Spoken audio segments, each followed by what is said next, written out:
Martial arts, a combination of multiple disciplines blended together to form the most grueling and explosive full-contact fight sport in the world.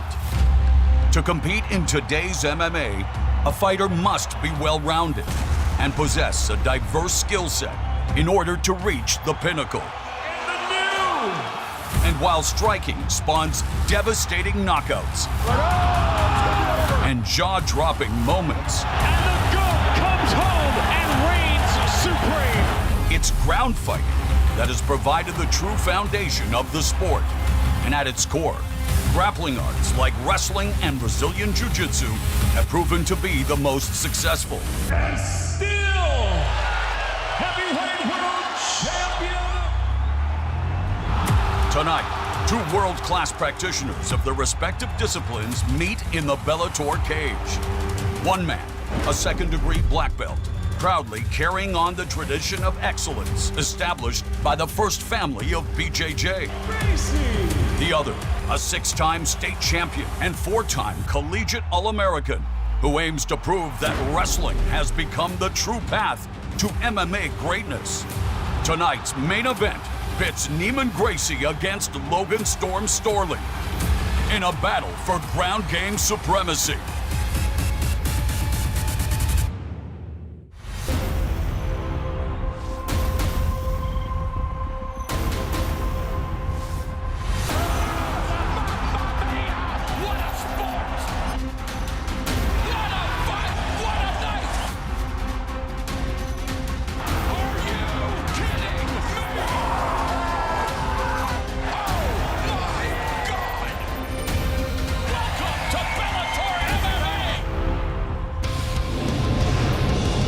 Situated in the foothills of southeastern Connecticut along the banks of the Thames River, the massive Mohegan Sun Casino and Resort is where Bellator 274 will culminate with a main event with massive title implications in the welterweight division. It's Bellator MMA's first five-round non-title fight. Oh yeah, we've got 5 on it, when number 4 ranked Neiman Gracie goes up against the 5th ranked Logan Storley. While the surname Gracie is synonymous with submissions, in his most recent fight last September, Gracie garnered his first knockout. He credits his striking coach, Muay Thai maestro Rafael Cordero, with helping to take his striking to the next level. Storley put up a brave fight against Yaroslav Amosov in Storley's lone setback prior to Amosov's ascension to the 170-pound throne. While wrestling is what launched Storley's journey to mixed martial arts, his striking skills honed under the tutelage of Henry Hooft have punctuated the pound in his ground and pound attack. Hello there, alongside Big John McCarthy, I'm Mauro Ranallo. It's President's Day long weekend here in the USA, and we could witness the longest non-title fight in Bellator MMA history. Hey, as the president of pundits, give us your take on going 5 rounds for non-title main events, and then of course give us your breakdown of Gracie versus Storley. Well, as a fan, I love the 5-minute rounds. I think it's 5-minute rounds. It's great. As a fighter, not so much. If you're Logan Storley, you're looking and saying, I've got 10 extra minutes that I have to deal with a guy that is a submission master, a guy that can put me out that fast. That is not an easy thing to deal with. If you're Neiman Gracie, you're looking and saying, I have to go 10 extra minutes with a guy that's a grinder, is always after you, is always on top, and has heavy ground and pound that can damage you. You're taking a look at the dynamic side of Gracie versus the brutality of Logan Storley. And of course, plenty going on in the welterweight division coming up May 13th in London. Yaroslav Amosov will defend the title against Michael Venom Page. We'll also see the former 3-time champion Douglas Lima against Jason Jackson. So plenty on the line in the main event tonight. And speaking of the welterweight division, the co-feature sees former 170-pound champion Andrei Korshkov colliding with Chance Rencounter, who is looking to make the most of his second chance with the promotion. Georgi Karahanyan and Adam Piccolotti will meet in a matchup of battle-tested veterans who are hoping to bounce back after both took the first letter in lightweight in their last assignments. Well, after his life unraveled due to addiction and the myriad personal issues that come with it, fan favorite Brennan Ward, now 1 year sober, returns to competition for the first time in 4.5 years against Brandon Bell at a contract weight of 175. And the Bellator 274 main card begins with a top 10 heavyweight battle between the undefeated Davion Franklin, ranked 8, and the 9th ranked Said Soma, who is seeking his 3rd straight triumph. Man, Davion Franklin is just a monster. This guy is explosive and has ungodly power. Heavyweights have power, and then there's guys like Davion Franklin that are just scary. Said Soma, he's like the hybrid in the heavyweight division. This is a guy who's got a gas tank. He comes after you. He starts slow, and he keeps building in his fights. He uses great leg kicks, great wrestling defense, and he just keeps flowing to the point where he drowns you in the fight. He does have power, but not the power of a guy like Franklin. That is rare. And we all know, John, that you have the finger on the pulse of the tail of the tape, so let's get to those numbers. Well, just take a look at this. 262 for Davion Franklin. He lost weight to get there, lost a little bit more than he wanted. 243, that's that hybrid weight for Said. This is a big-time fight for both guys. It should be fantastic. We are set for the official introductions. Take it away, Michael C. Williams.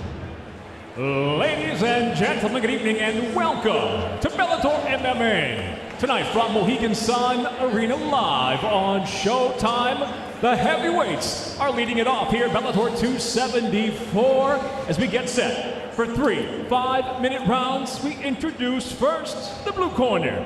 At 6 foot, weighing in 243 pounds even, his professional record, 8 wins, 2 losses. Originally from Suriname, he fights out of Coconut Creek, Florida, presenting Said Soma. And across the cage, his adversary, fighting out of the red corner. At 6'3", weighing in 262 3/4 pounds. The undefeated professional brings 4 victories without a defeat from Chicago. He fights out of Albuquerque, New Mexico, all day, Davion Franklin. And the referee, in charge of the action, Dan Murgliata.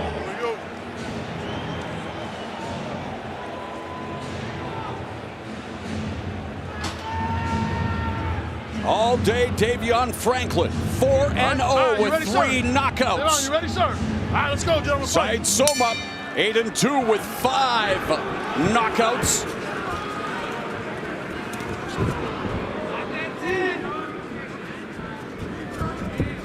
When you watch Davion Franklin, you watch for the explosion. When he decides to go and he starts landing shots, he has huge power. There's not many people in the heavyweight division that have more power than Davion Franklin. All 3 of his wins via KO have come in the first frame. His 3 KO wins have totaled 4 minutes and 3 seconds. His 4-fight winning streak at heavyweight, the second longest acting streak here in Bellator MMA, behind Steve Mowry, already now putting it on.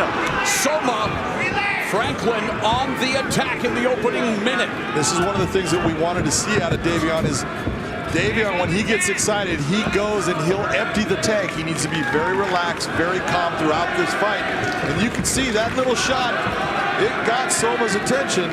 He's taking his time. So very smart and very educated by Davion Franklin. We talk about Steve Mowry with the 6 consecutive wins. Mowry beat Soma in Soma's pro MMA debut, and Soma looking to survive the onslaught of Franklin as Franklin goes right down the middle with another piston-like right hand.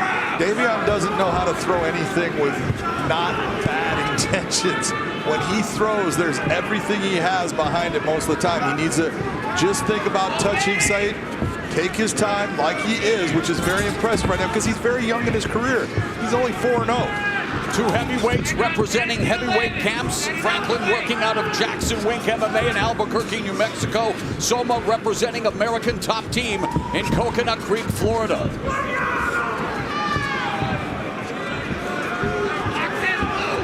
Soma very leery of Franklin's power, Franklin's ability to detonate a bomb and end things quick. And there's a side kick to the midsection of Soma. Soma coming forward. Soma just keeps on building in a fight. He normally starts off pretty slow. It's one of the things that we've talked about. He had the fast knockout against Ronnie Marks, but most of the time he takes his time, but he does continue to build in the fight. Franklin wanting to, as he put it, silence the haters who have slid into his DMs. And you think, I mean, what have you done for me lately? The guy is 27 years of age, has had 4 professional fights, 3 knockouts, and give the guy a break. You know, you don't worry about those things. It's so. But it's interesting that it appears at times that he is worried about it, and Soma should be worried about his attack. You saw what I was talking about. You saw the intensity of when he decided to go. It's everything, and that's what Saeed Soma just needs to try to weather the storm, slow him down, do exactly what you're doing right now. Try to make his arms heavy, but you cannot accept one of the big shots from Davion Franklin. Heavy artillery from all-day Davion Franklin, who, like so many individuals who find themselves in the cage or ring, has had to overcome so many obstacles, and now looking to pass what on paper is his toughest test of what is a burgeoning MMA career here against Saeed Soma. Man, when Davion Franklin decides to go, it's scary, man. You just look at the intensity of what he's throwing with. Nice little Soma shots. throwing some shots of his own right hand. The right kick was caught by Franklin. So Franklin now, 4th minute. Nice little right hand by Soma. And under a minute now remaining in the opening round. And again, at this weight class, John, energy, the conditioning, the way you expend said energy. That's the one thing about Saeed. He doesn't. Oh, and Soma backing him up as Franklin looks to change levels now with the body lock. Very, very good body lock position by Davion Franklin, but you see the overhooks by Soma. What he's trying to do is just put weight on those arms. He wants to make them heavy. And we talk about conditioning. Well, Soma started swimming at the age of 5 at a very high level, so he is probably able to go into deep waters. Of course, Franklin has never been brought to those set deep waters. Well, he kind of has. If you go into his one fight with Raz Hilton, then it ended up in a technical decision. I stand corrected, you're right. And a lot of people there, though, talked about his conditioning in that fight, and it was a teaching moment for him as well. Absolutely. Right those ways. Good job, Dylan. Good job.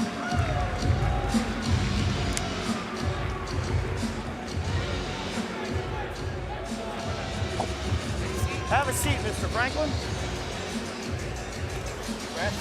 All right, I need some big, deep breaths from you, boss. Big, deep breaths, just like simulations. Go back to simulations. Remember how we did that? Yeah. Here's some water. Take a drink whenever you want. Okay, that was a great round. Great round. You won that round. But listen, you got to be a little more disciplined with your punch combinations. You're hitting them and watching your work.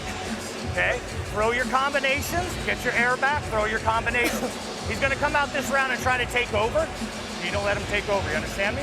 Hence the nickname Yoda for Greg Jackson. So smart in what he says. Here's what Davion going after.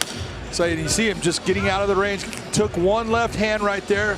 But overall, see a lot of big air being swung at and hit by Davion. He's not hitting that target, and it's where this is what Greg Jackson was just talking about. Second round, I need you to stay calm, stay relaxed, and don't worry about the one shot. Just keep touching him. Jackson wants Franklin to remain all disciplined all day.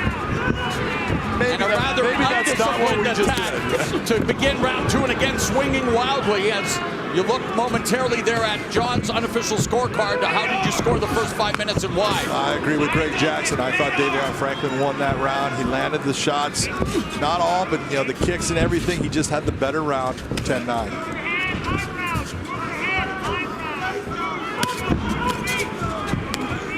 Soma currently taking computer science classes. Goal to become a video game designer. Would love it if Franklin resorted to button mashing and emptying his power bar, but he would love to maybe lure Franklin into an opportunity to test his defense, but not into a firefight. You just want him to, again, deplete his resources fast.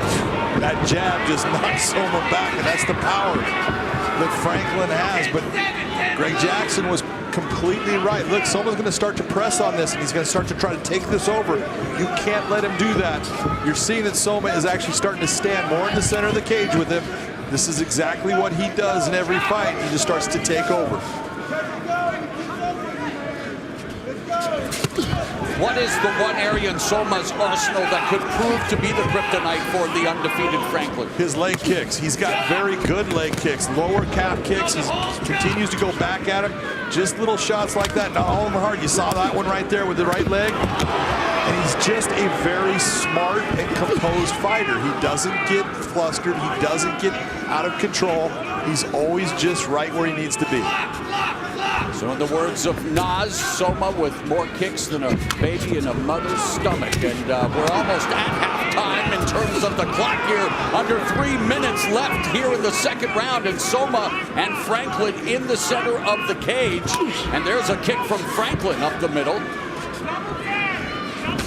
Measured. Jab from Soma. Avoids the right hand from Franklin. But notice who's starting to go on his back foot. This is what Saeed does over and over. See, the big shot like that. He just took 2 good shots. And with each and every blow, the crowd roaring in anticipation of the amount of damage that could take place if said blows land. If those blows land, they can definitely take away anyone's consciousness.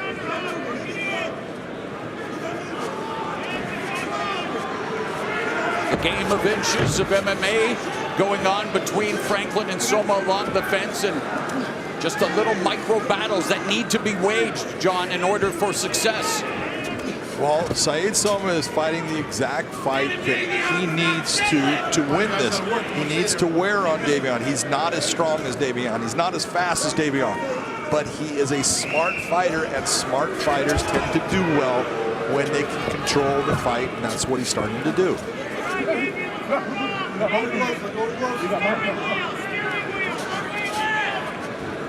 All right, break something. No strikes, no strikes. Good job.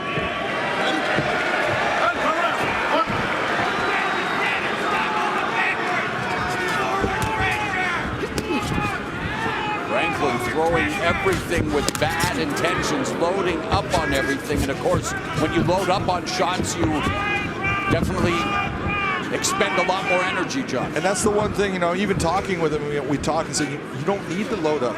You don't need to hit someone hard, just touch. If you're just thinking about touching, your touches will definitely knock people out. You know, sometimes he does just load up so much that you go, there's no need for it. He just needs to get under control. He's just a fast twitch muscle fiber athlete. Oh! And now Franklin unloading, Soma clinching.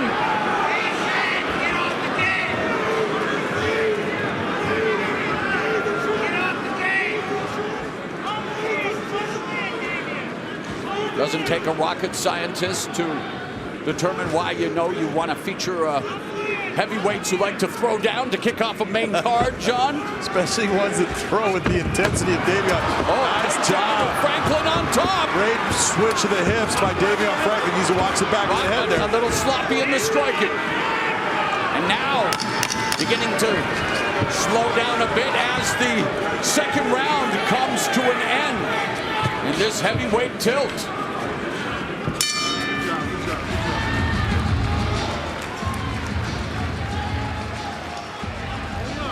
Davion going to the wrong corner, though. Hey, Saeed style. Saeed style. Put on your back. Put your back. Put your back. King Mo. How you feel? who has an amazing fight IQ when it comes to all facets. Of course, a decorated wrestler who had a good mixed martial arts career, had to overcome so many injuries and borderline on greatness if the breaks would have gone the right way. But I think he has found his element here as a coach. Oh, he's fantastic as a coach. And an analyst. I worked with him with Invicta. This guy knows the sport, knows how to break it down. He is he's a fight nerd. And he just is. You know, that's what I love talking with him, because he is just a guy that loves the fight game. Here's Soma with a kick. Just out of range, but he does hit with that left hand. But there's your big difference. It's those moments. Franklin landing one good shot there, and then off the takedown ends up in the top position.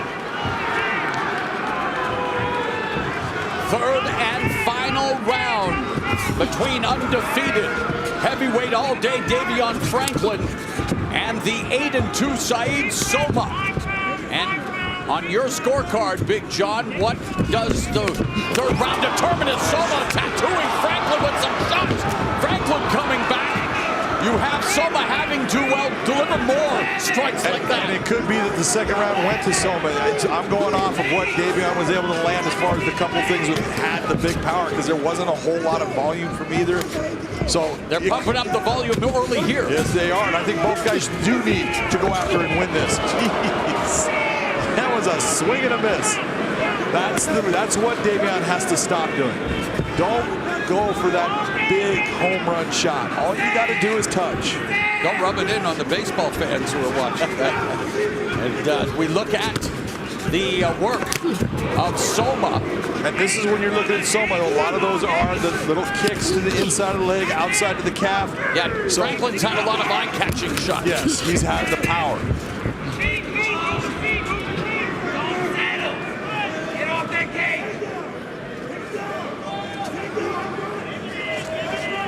Ryan Bader recently defending the heavyweight crown against Valentin Moldavsky. And here we have the number 8 ranked Davion Franklin against the number 9 ranked Saeed Soma. Soma a little salty about the rankings, and you know that Franklin would love to.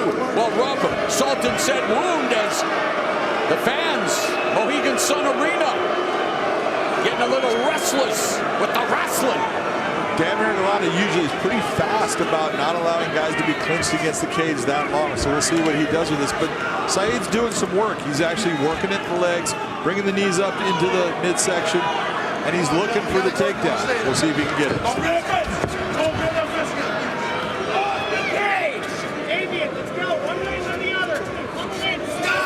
Maybe I'm trying to pummel in. There he gets that underhook. He's able to turn the position. But Soma's able to turn him around now, and this is where we talk about the power's gone for the most part. As far as it starts out, it's much stronger. Now, little fatigue sets in. It's a different story. Boy, and Franklin looking to go the aerial route. That's what he should be just fixed on. Go back to that jab. That jab is money for him, because when he throws it out, it's fast. And he has a good accuracy with it. Work the 11. You heard Soma's corner yell out, work the 11. I know the fans would love it if they turned it up to a Spinal Tap 11 in terms of the offensive output, John. Especially in this division. And they seem to have the energy with them, the feinting, and now the detonating, and Franklin missing with the kick. Franklin talked about, he's been running a lot. Oh, Soma trying to avoid the punches, but not throwing any back, and now clinching. Finish your thought, John. He talked about he's been running a lot, getting his cardio up, and you can see, look, he's a lot more in control. He's tired, no doubt, but he's in this fight, and it's not like he's slowing down. That was a big energy dump you just saw with him going after Soma right there. But he's in this. He needs to get that underhook. The heavyweight division always one punch away from really changing your fortunes and moving up. And again, the number 8 ranked Franklin, number 9 ranked Soma wanting to make a statement. And Final minute to do so. The one thing you would like when you see Davion in that clinch position and he breaks off and throws that looping haymaker, you're right inside there. Throw the elbow. That's going to be more accurate. Right hand from Soma. And there, Franklin has enough energy to jump. And Soma keeps him taxiing the runway. Well, he keeps him from even doing that. And the crowd again scattering boots. Beautiful. Basically a lateral drop by Davion Franklin. Very nicely done. If he can hold this position, it's going to help him. Good job by Sayed Soma to work his way back to his feet. Yes, wow, nice sequence for both parties. Final seconds of the heavyweight fight. It was advertised as Franklin's toughest test, proving to be so. John, it's close. How do you rate this one? How do you have it? I'm telling you, man, this could go either way. It just depends on what the judges were giving credit to. Davion obviously landed the bigger shots. The volume and the little dinks and dunks, they were all done by Sayed. So it goes where, what are they going to give credit to the most? Positives that each can take from their respective performances. Positive by Davion Franklin, your cardio. The fact that your cardio was up and that you were able to go 3 rounds with a guy like Sayed Soma the way you did, outstanding job. If you're Sayed Soma, your ability to help control the fight against a monster is amazing. First thing on the drawing board when they go back to camp for each of them. Improvements. For Franklin, very simple. Control. Don't try to get those home run shots. Don't get out of position. With your power, all you got to do is touch someone. With Sayed, I need to bump it up. I need to get going faster. All right, hey, there are monumental stakes at play on Showtime, whether in the Bellator MMA cage, Wall Street, or Silicon Valley. When it comes to Michael Prince Capital, what you've done before today is not my concern. That's the way of the gun. And you're okay with it? The gun doesn't care what I'm okay with. The billionaire class, they're a scourge. I'm gonna get them where they live. I come to take what is mine. He won't stop till he gets what he wants. I can't lower my rifle. I don't go to war that way. I just go to war.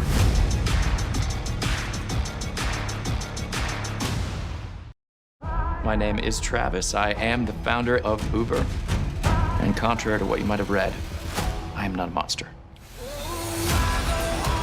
He is bold and uncompromising.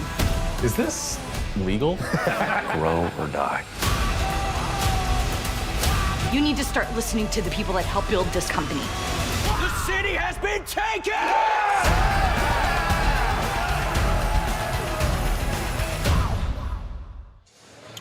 It's always go time on a Showtime as the first Bellator 274 main card bout is in the books, and the numbers, the fight stats for this heavyweight encounter, they are in favor of Sayed Soma. Will the decision be in his favor? Let's go to Michael C. Williams. Ladies and gentlemen, having gone the distance, we'll go now to your 3 judges at cage side. Your first, Michael Murtha, scores the fight 29-28. He sees the fight for Franklin. Your second judge, Dave Hagan, 29-28. He sees the fight for Soma.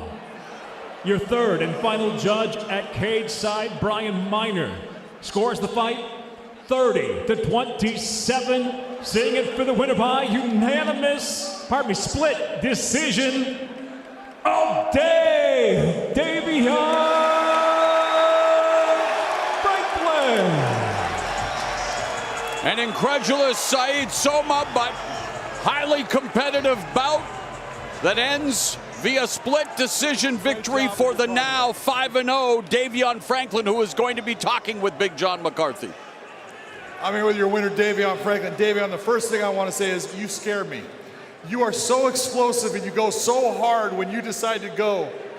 It is impressive as far as how fast you are for a big man. That's something that a lot of big guys don't have. You were trying to take his head off. Did you tell yourself to slow down during that fight? Oh, yes, I did. Yes, I did. When you got to the point where you lateral drop near the end, were you thinking that's the kind of thing you needed to win this fight? No, I was just trying to get him off of me. I knew he wanted to hold me against the fence, trying to tire me out even more, so I knew I had to figure something out to get him off of me. That's a big win in the heavyweight division. Who do you believe you should face next in the cage? I would like to fight Lynn Vassell next, sometime over the summer. Give me enough time to continue to correct some errors I made tonight. Sounds like a great thing to me. Congratulations on a very big win. Ladies and gentlemen, give it up for the undefeated Davion All Day Franklin. Learning curve continues for All Day Davion Franklin. Passes another test. This one a tough exam against Saeed Soma, but Jackson Wink MMA came up with the winning recipe, and Davion Franklin remains undefeated. Let's now say hello to Amanda Guerra at the fight desk. Moro, thank you so much. What a way to begin the night. Yes, Amanda Guerra, two-time world champ Josh Thompson here on the fight desk. Franklin is now 5-0. He went pro in 2020. Said he was working on his cardio. Definitely winded at the end of that, but said he told us this week, I want people to take me more seriously. I think they will after that. Have you ever seen a heavyweight run 15 minutes? He just fought for 15 minutes. Of course he's winded. What did you expect? And he deserves to be. Congrats. I thought he fought a smart fight. A lot smarter fight than a lot of people were giving him credit for. His fight IQ improved in this fight. I thought he fought a very smart and educated fight in terms of he picked his opponent apart.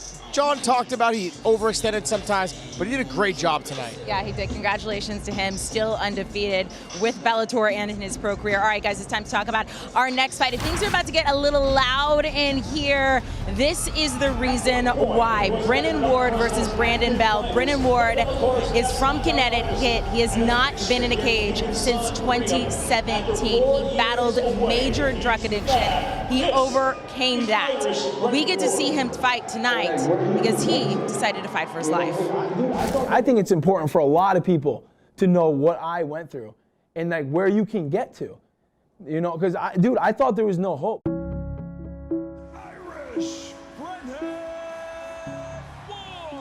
My name is Brennan Ward, fighting at Whaling City Athletic Center. You know, there was a lot of speculation, a lot of rumors about, you know, me and what I was dealing with, you know, on behind the scenes. Guillotine, going hard for it. Full guard. Can he get it? 10 minutes all over. Because I threw my career away because of drugs, man. I was partying real hard since 2015. 2016 was bad, 2017 was bad. I asked him, I said, do you ever think about stepping back and resetting? He wanted nothing to do with life. Nope. Yeah, sure, yeah, I mean, that's Brennan, man. You know, when you do drugs the way that I did drugs, like a lot of people die. You know, a lot of people die. So it was important for me, for myself, to get back and prove to myself that, hey man, you can get back to where you were. Oh, that's it. Good night. John McCarthy steps in. His right hand right to the jaw. He is out before he hits the ground. So you already know that this fight is not leaving the first round. Facts. Facts, dude. You know me, dude. I don't do the glorified sparring shit. I go out there and I throw haymakers and I throw dudes on the head. But a right hand puts Olsen on his back, and this one is over. Brennan Ward has done it again. I feel good. I feel like 2022 be a good year, man. Be a good year. Winner by knockout, Irish Redhead. So like tune in because you're gonna see a knockout or me suplex somebody. And Josh, I don't think we can emphasize enough what a story of redemption this is. I mean, we have not seen Brennan Ward in a cage since 2017. He dealt with major drug addiction. He was in and out of jail, and we get to see him fight tonight. Yeah, one of the biggest takeaways from this, though, is that you've got to learn to love yourself first and do it for yourself. And I think tonight he's doing it for himself. He said that. I want to prove to everyone, but I want to prove it to myself. That's the most important part. You know, his daughter was in the fighter meetings and she was just tearing it up. She was the center of attention. Absolutely adorable, but you could see the way he interacted with her, the way she was with him. I'm telling you, I think he definitely is on the right path. That's not a question. But it was nice to see the energy he brought, the excitement, and he's ready. He's ready for tonight. Okay, regardless of what had happened, and we're not going to take away from that because it was absolutely incredible for him to be here tonight. This is a fight. He's got to step into that cage and go up against Brandon Bell. What do each of them have to do to get the win? Or just set it up for us? Well, Brendan's all he's got to do is just be himself. Go out there, throw big shots, be concise with his striking. Don't overdo it in the beginning for the crowd. Use his wrestling. His opponent just needs to come out and let it go because he has nothing to prove. Like, the crowd is for here. He has a chance to silence the crowd and let everyone know he's arrived. As we mentioned, Brennan Ward from Connecticut. A lot of people here to see him tonight in the building. Maura, we'll send it back down to you. Thank you very much, Amanda. Fan favorite Irish Brennan Ward, hoping to rewrite his narrative, now 1 year sober. He battles Brandon Bell at a contract weight of 175 pounds. And now, to make his way to the cage, the juggernaut, Brandon Bell.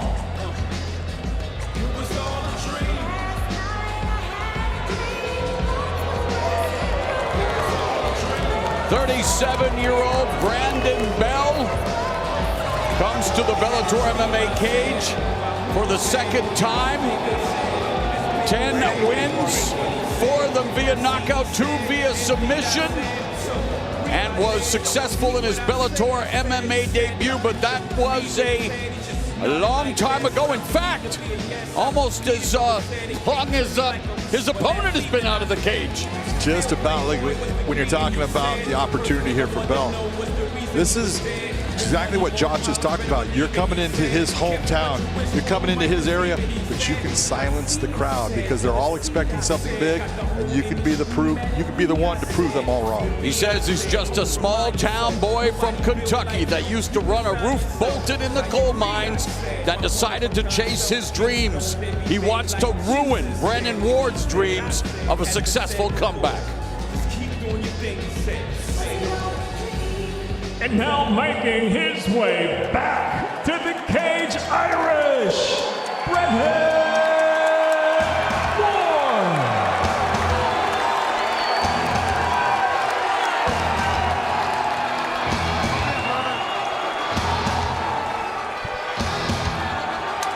Wanted to give Brendan Ward an opportunity to soak up the cheers of music to his ears, John, after everything that he's been through.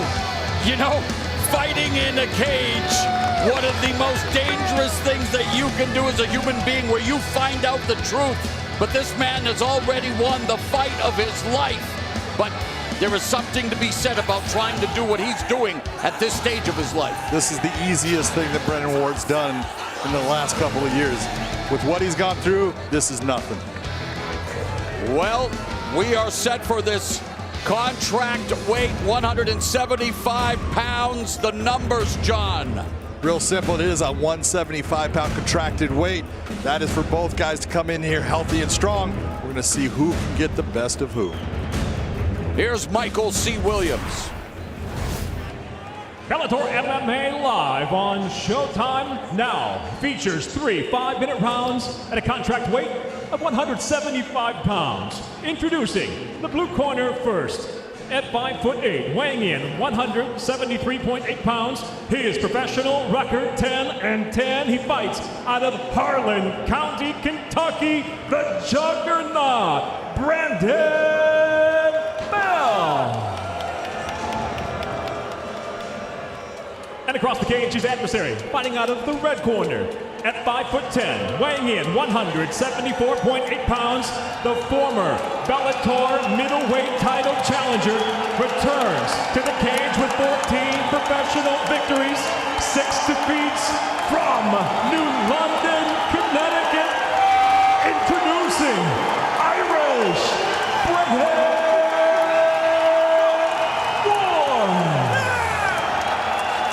In charge, your referee Dan Mergliato. All right, here we go.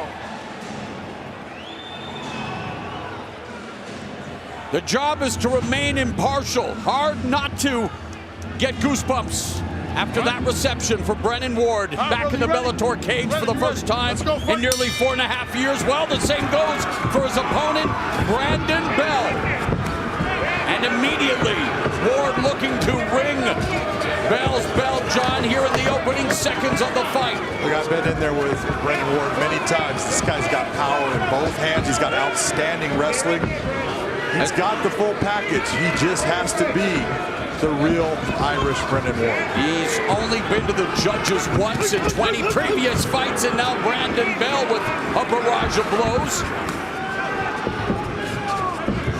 Right uppercut off the left arm of Bell, but they are going at it at close quarters. No feeling out process. Bell looking for the naked shoot, defended by Ward.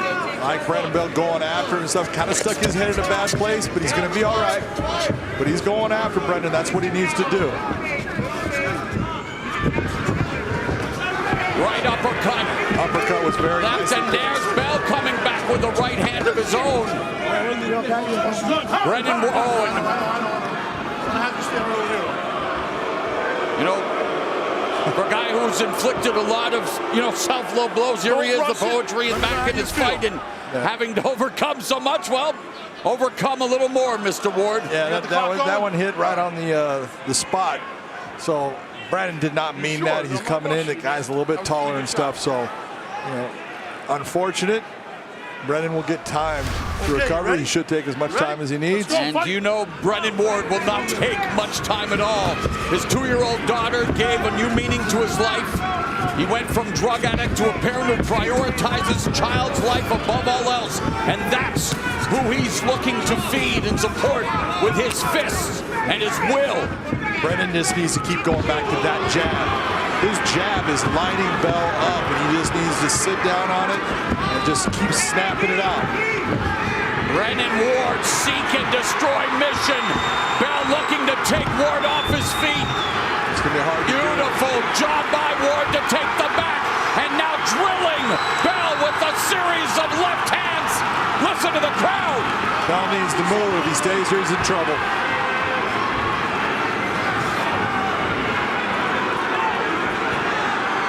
The crowd on the verge of exploding, John, as Brendan Ward explodes with his strikes. Brendan Ward has opened Bell up.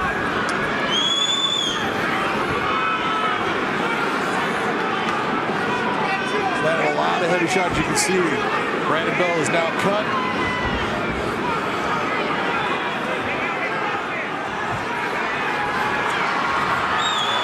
Brendan Ward turning Brandon Bell into a bloody mess midway through the first round.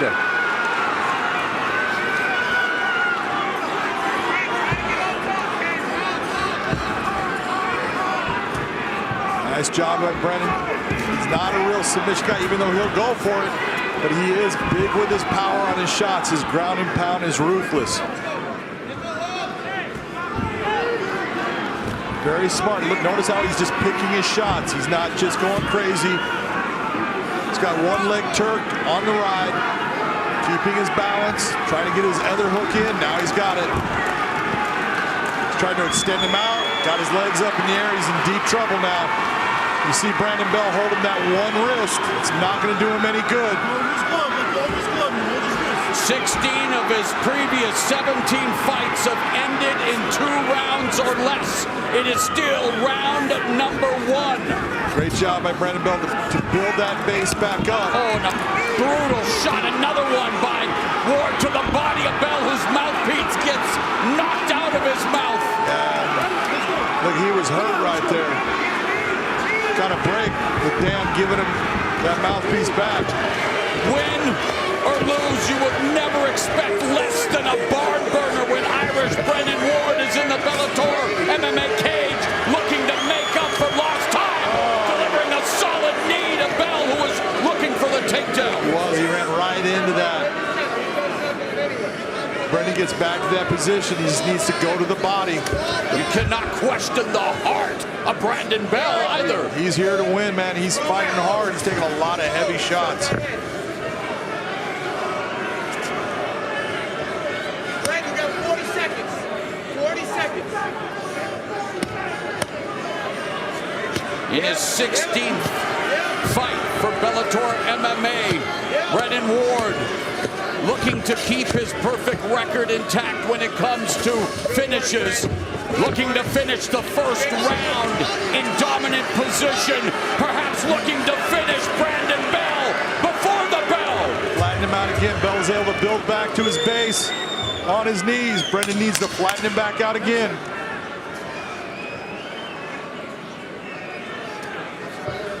First round couldn't have gone better for Brennan Ward.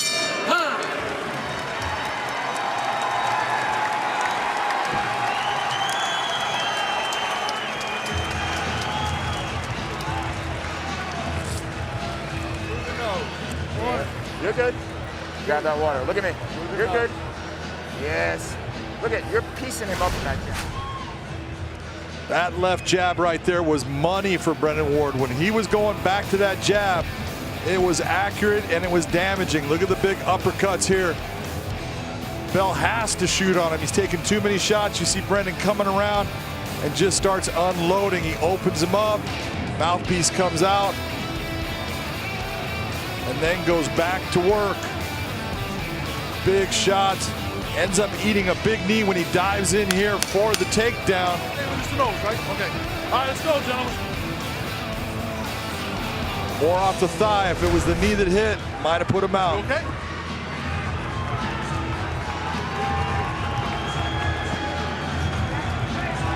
Brandon Bell able to answer the bell for round two after the offensive onslaught from Irish Brennan Ward in the first 5 minutes. This is the second round.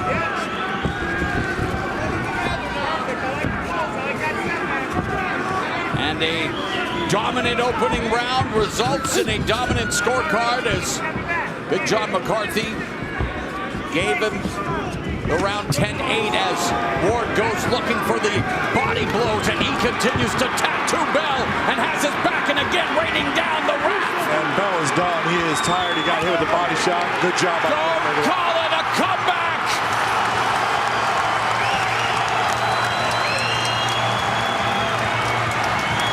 The fans at the Mohegan Sun said, knock you out, Irish Brennan Ward.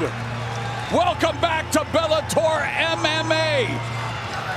And his streak continues, John. Yet to hear the judges' scorecards in any of his Bellator MMA bouts, and when you think of everything he's had to overcome, incarceration, addiction. There was a time period where he was traversing the country using burner phones so his loving family could not track him down. That's how much the disease of addiction had on Brennan Ward. And yet here tonight, for his 2-year-old daughter and for his legion of fans, but most importantly for himself, he returns, and he returns a winner. He just was. He's in that position of he can't lose. He's been to the bottom. And so this is nothing to him. Take a look where he comes in here. That jab, right hand, but then he starts attacking the body. Nice body shot there. You see the hands so high on Brandon Bell, and I don't blame him, but that opens up the body, and as soon as he hits the ground, look, he gave everything he had. You got to give Brandon Bell credit. He came here to fight. He just was overmatched by a guy that was on a mission. And that mission was a successful one. But the battle endures on a daily basis. And for Brennan Ward, 33 years of age, first time in 4.5 years. The prime years may be gone. But against a valiant effort from Brandon Bell, Brennan Ward returns to the Bellator MMA cage victorious. Let's go to Michael C. Williams. Ladies and gentlemen, inside the Bellator cage, it comes to an end. 32 seconds into round number 2. The winner by TKO, Irish Brennan Ward.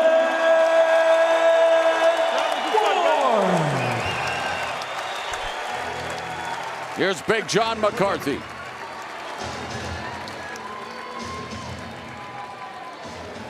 Ladies and gentlemen, I am here with Brendan Ward. Brendan, you have been to hell and back, so how close to heaven does this crowd seem to you tonight after that win? Oh, man. Oh, man.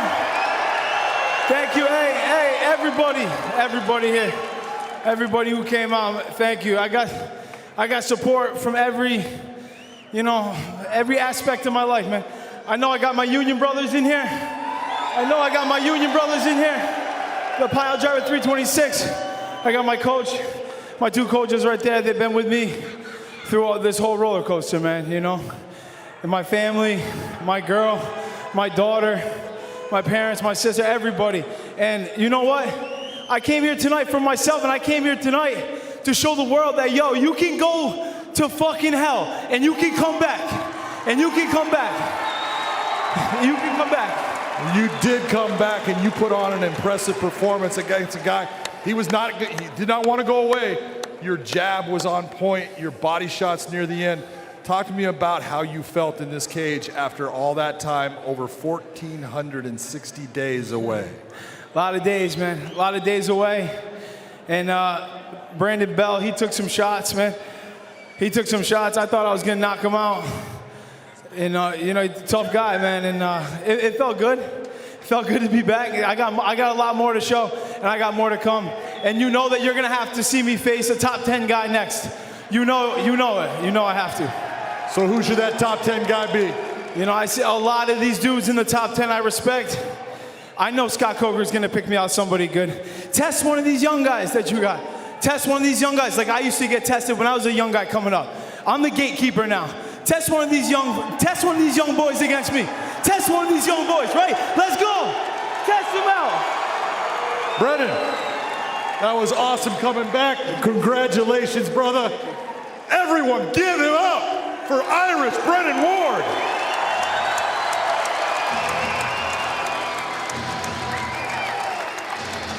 A special moment, a special night for a special individual, Irish Brennan Ward. At 33, the self-proclaimed gatekeeper, well, he stormed the gates of the Bellator MMA cage and returned in successful fashion. Inspiration be thy name. Let's go back to Amanda Guerra. Maura, we so appreciate it, Josh. That was incredible to watch. I mean, people at home need to know he borrowed his dad's truck to drive here tonight. He hasn't been fighting. He hasn't been making a ton of money. To watch that comeback tonight, I mean, there aren't really a lot of words to describe it. Yeah, you can see there was a little bit of jitters. He was kind of forcing things a little bit in the beginning. Then he started loosening it up, and the combination started to come together. And then everything just started flowing. And he just started landing the jab. It was a stiff jab. And the uppercut came. And the wrestling and stuff in the takedowns. Great job by Brennan Ward tonight. It's nice to see him. Nice to see him return in this fashion. Yes, we're very pleased to have him back. I don't know about gatekeeper. Let's dial that back a little bit. He's still a young buck. I'm pretty sure you would call yourself the same a couple of times, and we're not sure about that either. All right, switching gears here, still to come the main event tonight. Naaman Gracie of the famed Gracie family going up against Logan Storley, the All-American wrestler turned fast-rising MMA star. Josh, this is a major clash of styles. Let's start with Naaman Gracie, Jiu-Jitsu phenom. You point out, look, he's come a long way in the stand-up, got his first knockout the last fight. I love to talk about that because he was so pumped up about it. But what do you want to see from him tonight? I want to see him be him. I want to see what new tools he possesses. I mean, last fight, he had a great knockout over Lemminger, but what it was the elbow, the uppercuts, he set everything up perfectly on the feet. He fought long, he stayed composed. Okay, look, I could talk about his jiu-jitsu all day as well, but I want to talk about all the new stuff that he's doing. Okay, we know he's a good grappler. We know he's got good position. His wrestling is on point. I want people to remember he was able to take down three-time national champ Ed Ruth from Penn State. He got some takedowns on him as well. He is one of the most well-rounded fighters in Bellator, but he is, I think, and I still believe this, he's the best Gracie to ever step foot in the cage. Yeah, absolutely. You told family member that tonight. We'll see. He doesn't love you saying that. He doesn't want all the pressure.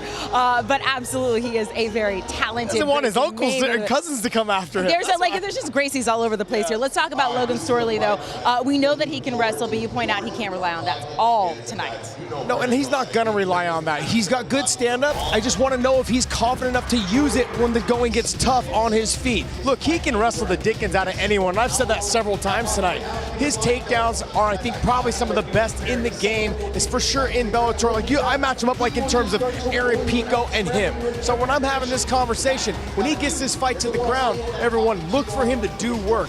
He will land some nice ground and pound, some elbows. He will stay tight. All of those positions, he is on point for tonight. He's just got to make sure he doesn't make too much space so that Neiman Gracie can start attacking the legs, the knee bars, the ankle locks, all of those type of things like we saw Neiman Gracie do against John Fitch. So I think he can have a successful night tonight as long as he can let the jab go in the hard right hand and then stuff the takedowns or get the takedowns to control the top position. We're inching our way closer to that. It has been an incredible night. Let's talk about the next fight coming up. Georgi Karakhanyan versus Adam Piccolotti here. This is a match we've been waiting to see a couple times. Piccolotti had a run of bad luck. We're going to get to that in a second.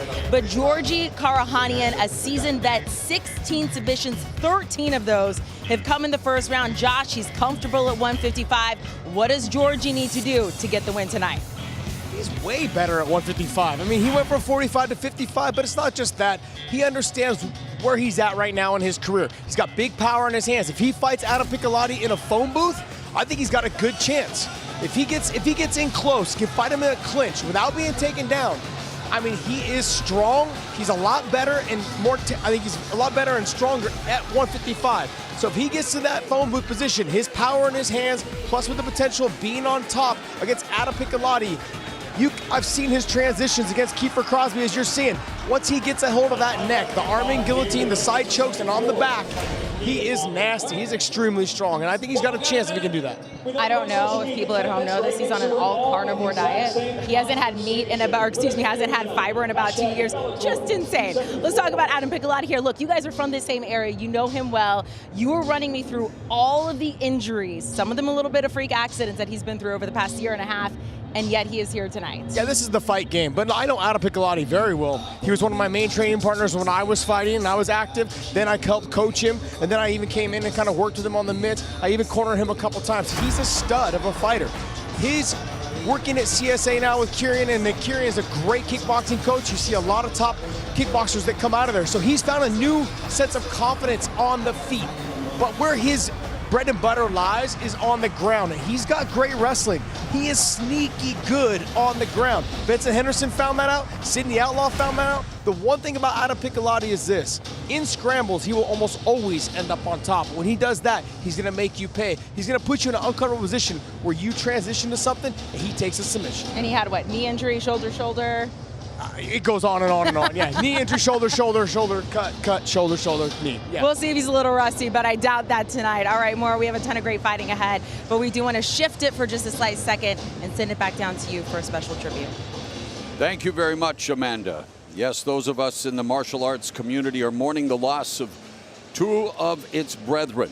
Bob Wall, who started his martial arts education under Chuck Norris and is best known for playing one of Bruce Lee's foils in the 1973 film Enter the Dragon, passed away January 30th at the age of 82.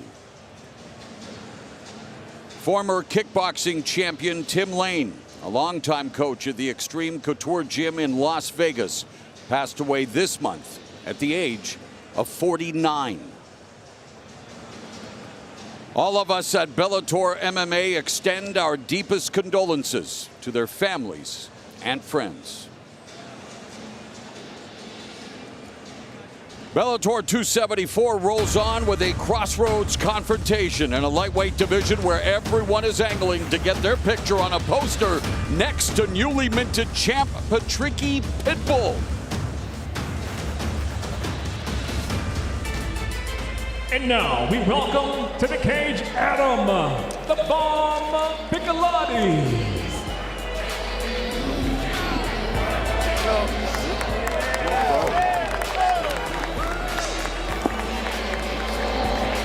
Adam Piccolotti.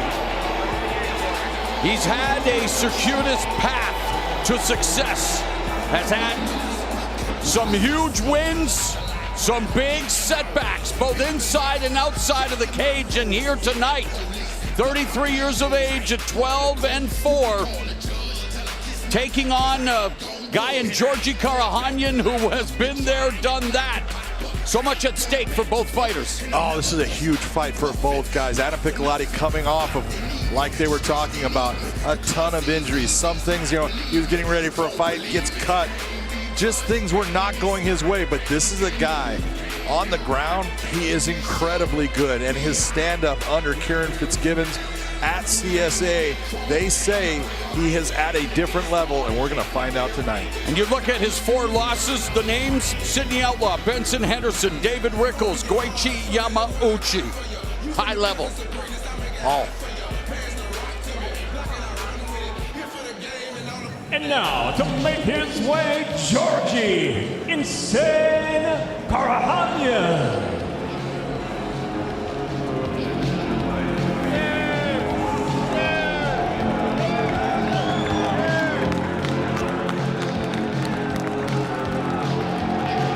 Georgi Karahanyan, as we mentioned, been around the block. In fact, developed a groove in the sidewalk there, John, and looking to get his groove on here at lightweight. He is 3-2 since he moved up to 155 from the featherweight division, but a guy with experience and then some.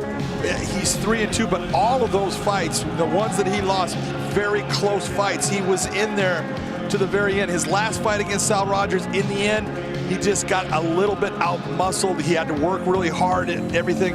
But look at Georgi Karahanyan. This is his 45th professional fight, and he has been fighting consistently, and I think that is an advantage for him in this matchup with Adam Piccolotti.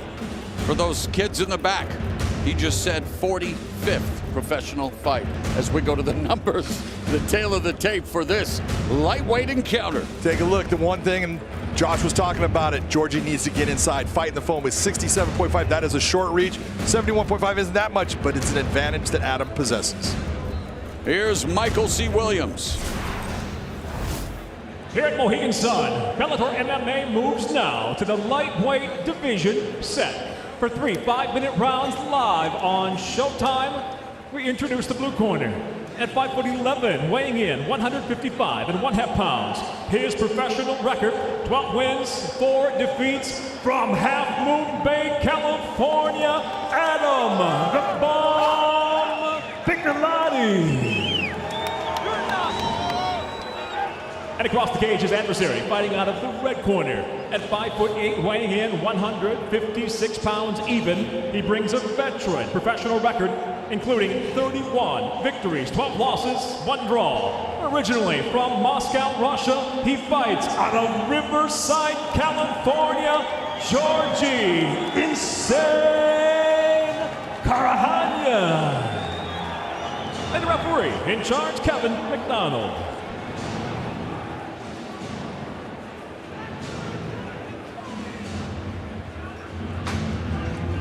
Karahanyan, nicknamed Insane by his own mother. Enough said. Piccolotti looking to set the record for most submissions in the Bellator lightweight division, currently tied with Goichi Yamauchi, Michael Chandler, and Marcin Held at 5 as we begin round number 1. Push kick immediately delivered by Karahanyan, fighting out of Millennia MMA, while Piccolotti, longtime student of Raul Castillo.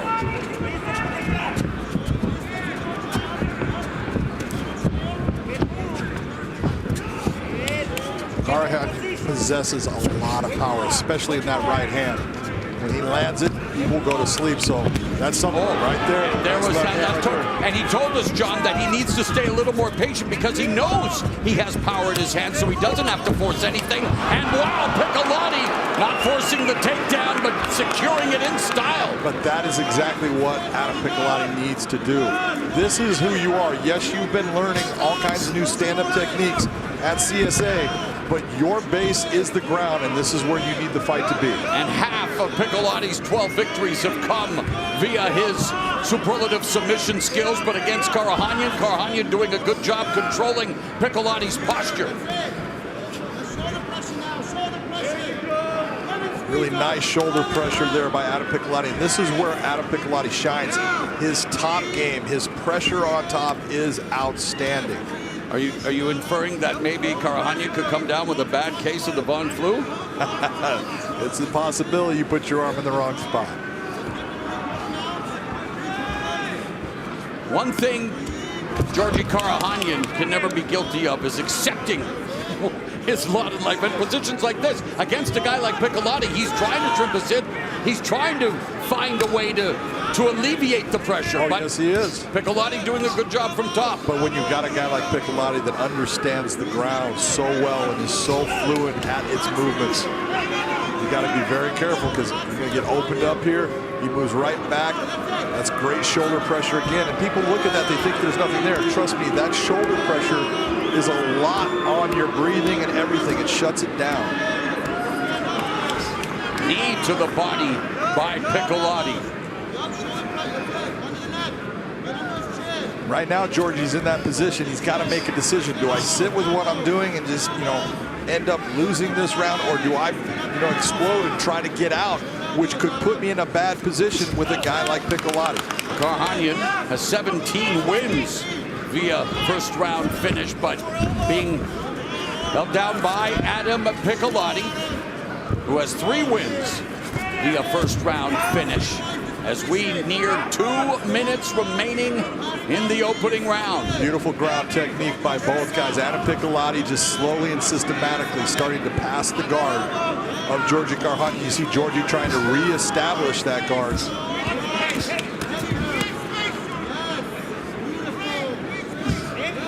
trying to keep himself tight to just alleviate any damage that Adam can come up with.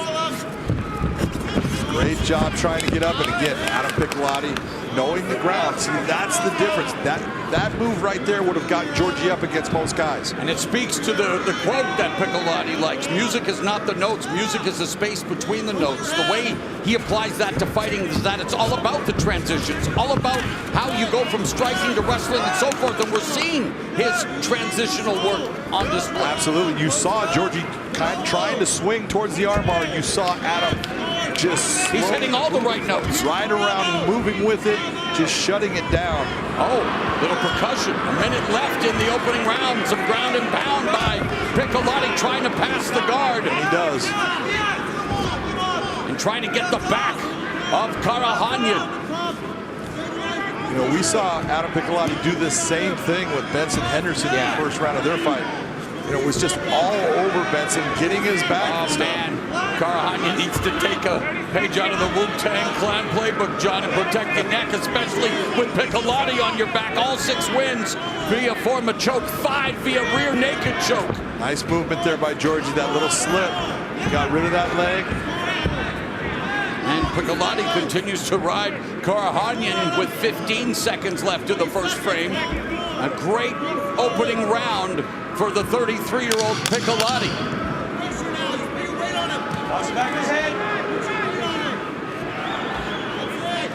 Putting in the work as we go to round 2. Your takeaway from the first 5 minutes, John? My takeaway is Adam did exactly what he needed to do. Getting that fight to the ground, being the guy that just controlled it from the top. But the guy that could really tell you about this, look at Josh Thompson trained with him. He cornered him. Josh, what do you think about what he's doing right now? What I loved was the way he caught that kick. He learned that from Kieran Fitzgibbons. The way he caught it and then made the transition and pulled right in. See, one hand over the top, one hand underneath, pulled him right into the double leg. Beautiful lift to the takedown. That is a Muay Thai style takedown, to be honest. Almost like not Sambo, but Sanchow style takedown where he caught the kick. You've seen Kung Lee, guys like that, use that type of takedown. And when he got on top, he did some work. Was able to kind of open up the guard. He wasn't able to pass. Georgie's tough, we all know that. So I thought it was a great round, but remember what happened in the Benson fight. He started to slow down in the second, Benson won the second. He's got to keep focused for the second round. All right, out. Thank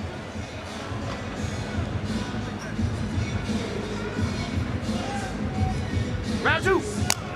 Bell, round 2. Piccolotti telling us that he even into his early 20s, always considered the rut coming up that, well, helped him develop a mean streak and very aggressive when taking it to the ground. And yes, we've talked about the importance of striking, but Karahanyan lands a huge right hand to the side of Piccolotti's head, and Piccolotti took him and came back with a punch-kick combination of his own. Piccolotti was able to see that shot right at the end and gave that little tip of his head, which took some of the steam off of it, but that was a clean strike by Georgie.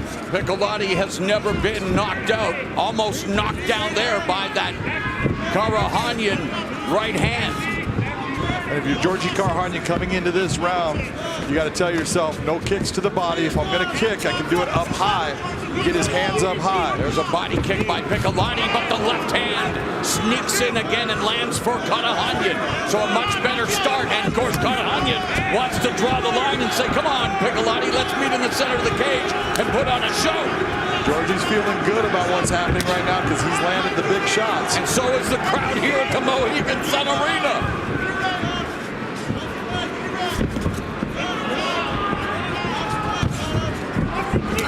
There's Piccolotti with the lead right hand. That's what I was talking about. You saw the kick come up high towards the head. That's okay for Georgie because the natural instinct is to move away from it. That kick hard to catch. Karahanyan. Minute and a half gone in the middle frame. And Karahanyan just missing with that right hand. Piccolotti playing with fire. Karahanyan. 7 knockout victories for Piccolotti. He has 2. Who do you give the advantage to at this particular stage when it comes to their relative striking prowess? Well, when you're looking at this as a striking, this is what Josh was talking about fighting in the phone booth. He's actually doing well, even fighting on the outside. You see Adam is having problems. That's why he's given the movement. Adam is more of a volume striker. Georgie's the guy that possesses power. That's what Adam needs to do in this fight. That takedown is key to him winning. And he immediately takes the back, John, and puts in the hooks, looking for secures the body triangle on Karahanyan.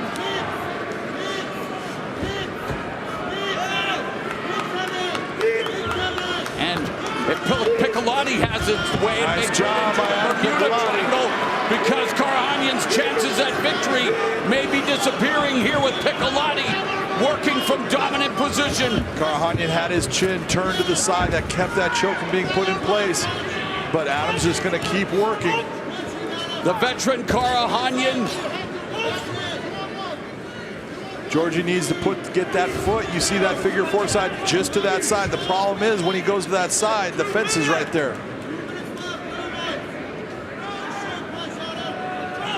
Karahanyan has never been submitted, John. That's because he's outstanding on the ground as far as he understands exactly everything he needs to do to defend. But in this position, all that good work he did in the beginning of the round is now going away because he is nothing but a defensive fighter. And how does Piccolotti fully maximize his dominant position, or is he doing exactly what he's supposed to? He's doing exactly what he's supposed to. He's got that figure 4 in place. It is tight. It's taken away the air of Georgie Karahanyan, and he's pounding. And he's got lots of time. He's pounding on him, which would make Georgie make the mistake and open up that neck. Karahanyan trying to control the wrist. Nope, now has his arm protecting his neck, but not for long. What a battle. And Karahanyan desperately trying to keep from drowning here in the second round from this attack by Adam Piccolotti. As you said, Georgie has never been submitted, and it's going to be hard for Adam to do it, but all of this work is just adding up to making the third round even better for him. Nasty elbow strikes to the rib cage. Right hands.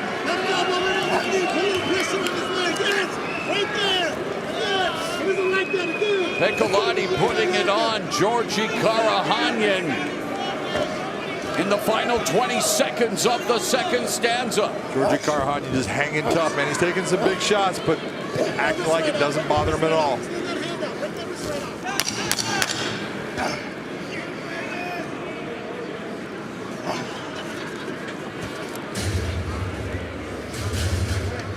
Stop! Clean break. Open up. From fistic fireworks to jaw-dropping series, the hits on Showtime, you know, they just keep coming. I'm sending this message to explain what's happening. The world is always going to judge us. Fortunately for us, we are in the world-changing business. I am where I am supposed to be. Come with me.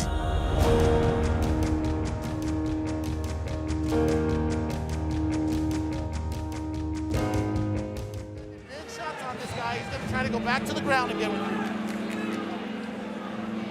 You know what time it is. You got to go. If he checks out, then go inside. Seconds out.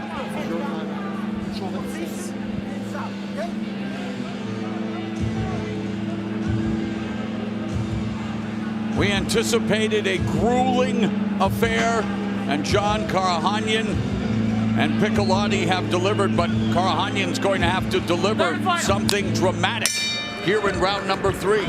Well, he's going to have to do something either 10-8 type round or finish Adam Piccolotti, because I have him down 2 rounds to none.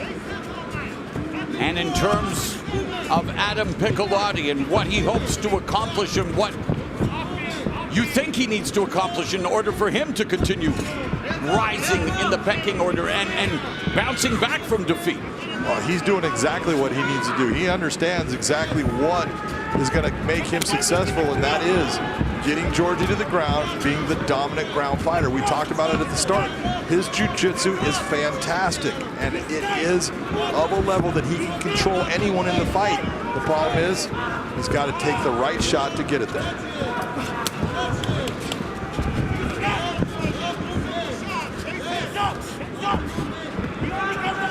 Karahanyan moving flat-footed, just pawing out with the jab, not firing. Hesitated before feinting with the kick. And minute gone here in the 3rd round. You can see George is trying to set up his right hand. Nice left hook by Georgie.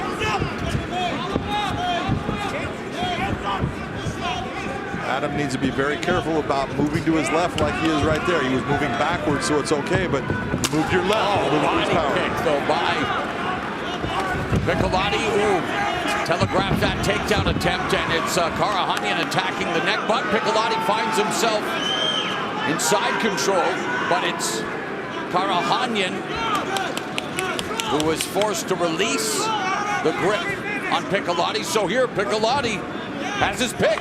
Piccolotti did exactly what he needs to do in this fight.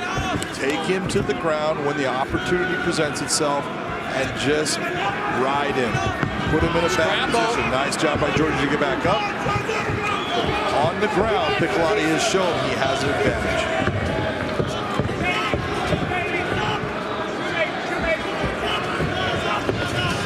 Body kick again. Piccolotti continues to attack the 36-year-old frame of Georgie Karahanyan.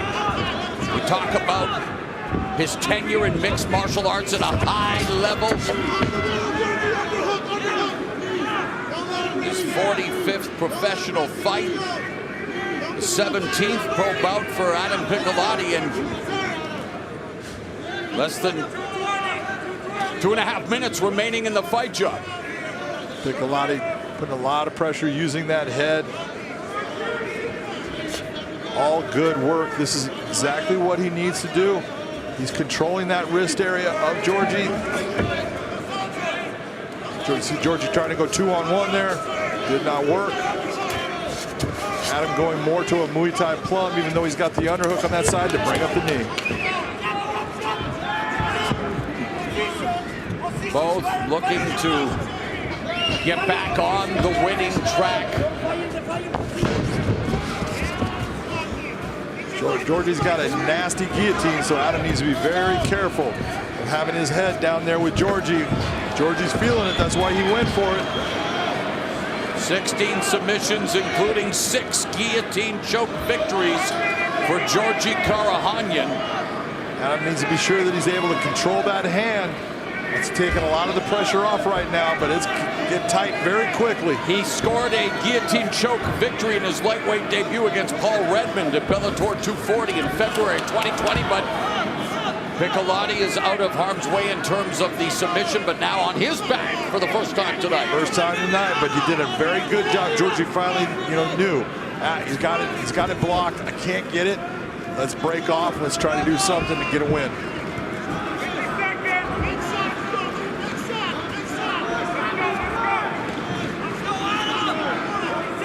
Piccolotti with a huge advantage in terms of the striking stats. But now attacking. Georgie going for the ankle lock.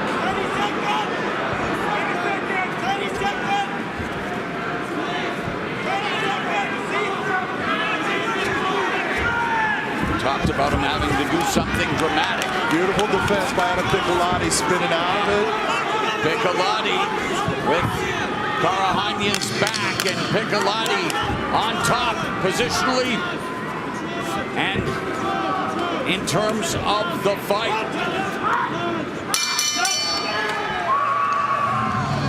Piccolotti raises his right hand. John, do you agree with his gesture? And why? Agree. How'd you score it? I have that. Piccolotti put on a beautiful performance of taking the fight to the ground, controlling Georgie Karahanyan. Even in the third round, you're looking and saying, Adam's winning this fight, but Georgie's got that power that he could end up taking it away from him with just one shot. I thought Georgie did great in the third round. He went for that guillotine. It was a good attempt. He may have won the third round, but the guy who gets the fight is Adam Piccolotti. And for Georgie Karahanyan, John? For Georgie, again, this is that fight where you look at and you go, he's that close. There's things that are going on in it. He had opportunities where he could have done really well, but he was unable to land the shot that he wanted, and he was taken down and controlled in the fight. That's, he's got to stop allowing guys to get him down, but that's easy to say, not so easy to do. He's still competitive with anybody.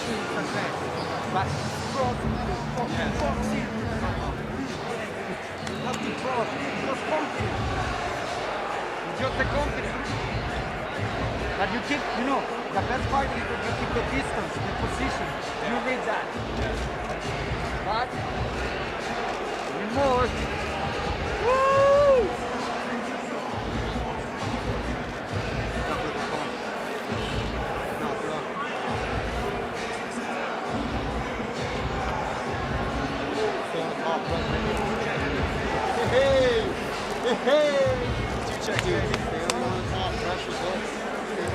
Adam Piccolotti, 13th fight in the Bellator MMA cage, hoping to improve to 9-4 against Georgie Karahanyan.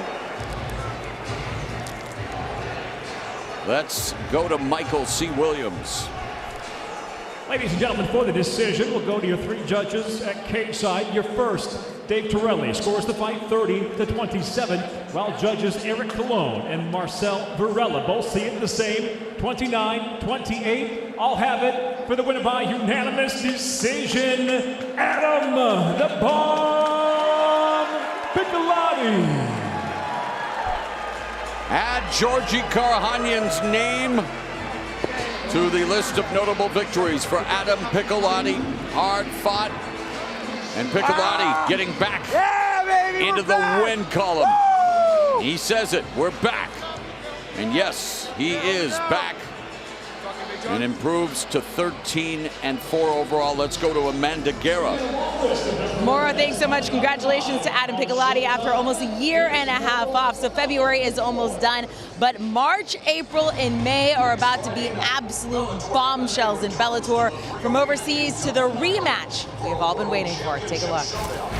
Next Friday night, Bellator MMA returns to the 3 Arena in Dublin, Ireland for a World Championship showdown as middleweight king Gegard Mousasi defends his belt against undefeated #1 ranked Austin Vanderford. Then Saturday night, March 12th, it's on to St. Louis for a battle between top-ranked featherweights as Adam Boric battles Mads Burnell. On April 15th from the SAP Center in San Jose, we shower you with a double main event. Undefeated featherweight world champion AJ McKee battles former champion Patricio Pitbull in a must-see rematch. And the $1 million light heavyweight world Grand Prix concludes as reigning champ Vadim Nemkov defends his belt against Corey Overtime Anderson. May is a month of power, not flowers, when the Bellator cage heads to Europe for back-to-back world title clashes. While Paris may be the city of love, on Friday, May 6th, there will be no love lost as heavyweight champ Ryan Bader defends his belt against France's Czech Congo in a championship rematch from the Accor Arena. And the very next week at the OVO Arena, Wembley, Friday, May 13th, welterweight world champion Yaroslav Amosov puts his perfect 26-0 record on the line against London's own #1 ranked Michael Venom Page. It's a globe-trekking Bellator MMA Championship extravaganza, only on Showtime. And welcome back here to the Fight Desk. I was going to say there's a little bling on the desk right now. It is a lot of bling over there. We have the current featherweight world champ, AJ McKee, who will be putting that belt on the line in April against Pitbull. This is the rematch, man, we have been wanting to see. So I was listening to an interview with you this week, and you said, look, a lot of people thought it ended early. I'm ready to pick things up in the second round. Yeah, you know, we left off round one. He feels like it's our early stoppage or whatever he feels. So let's start round two. I'm looking forward to finishing round one. Yeah, I thought you had a great performance where you came out with the fat. I feel like the speed was going to be a factor. Big John and I have always talked about your speed and your power. It's very rare that you see people that have that ability to have both of them like that. You're either fast but no power. That was me, okay? And then with you, you've got power and speed. What do you think he's going to do different in this fight? Honestly, this fight, I feel like he's going to come at me, maybe try to wrestle a little bit, but we'll see how things work out. You know, I'm looking forward to going in there and getting back to myself and going to be flashy AJ. You know, I've conquered what I needed to conquer, so now it's time to evolve and just add some new things to the game and show the fans what I've been working on. So after that win, though, how have you progressed since that fight?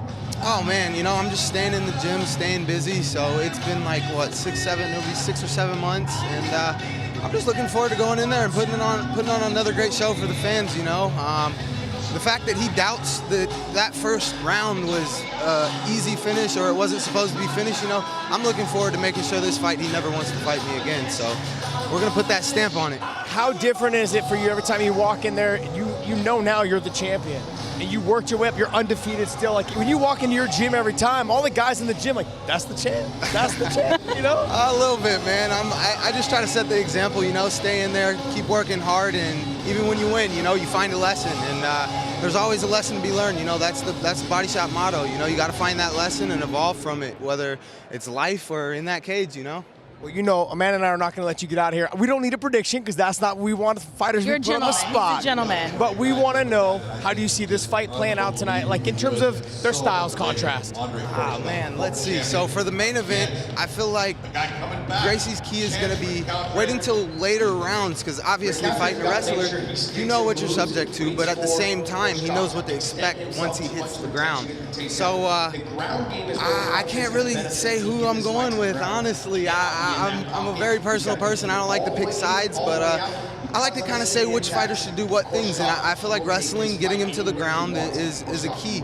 So, yeah, we'll see how things play out. They both have great strong suits, wrestling and jiu-jitsu. You know, it's been battle of the years. I need to know next time before you come up here. It's bad enough Amanda makes me look bad every time I'm up here. Now I got 2 people up here making me look bad. You guys are dressed to the deal. We cannot help this. You look fabulous, my friend. Yeah, he's missing all the bling, though. I'm still new to belts, so I appreciate I had not seen a belt in person yet, so I appreciate you bringing that up here. When we toss it back, I'm going to take a closer look at that. AJ McKee, congratulations on your success. We cannot wait to watch you defend your belt come I can't April. wait to do it. It's going to be a fun one. All right, that is AJ McKee, so Bellator 277 going down Friday, April 15th in San Jose. All I'm saying is if you happen to be in the area, we hope to see you in San Jose. By the way, that's Josh's hometown.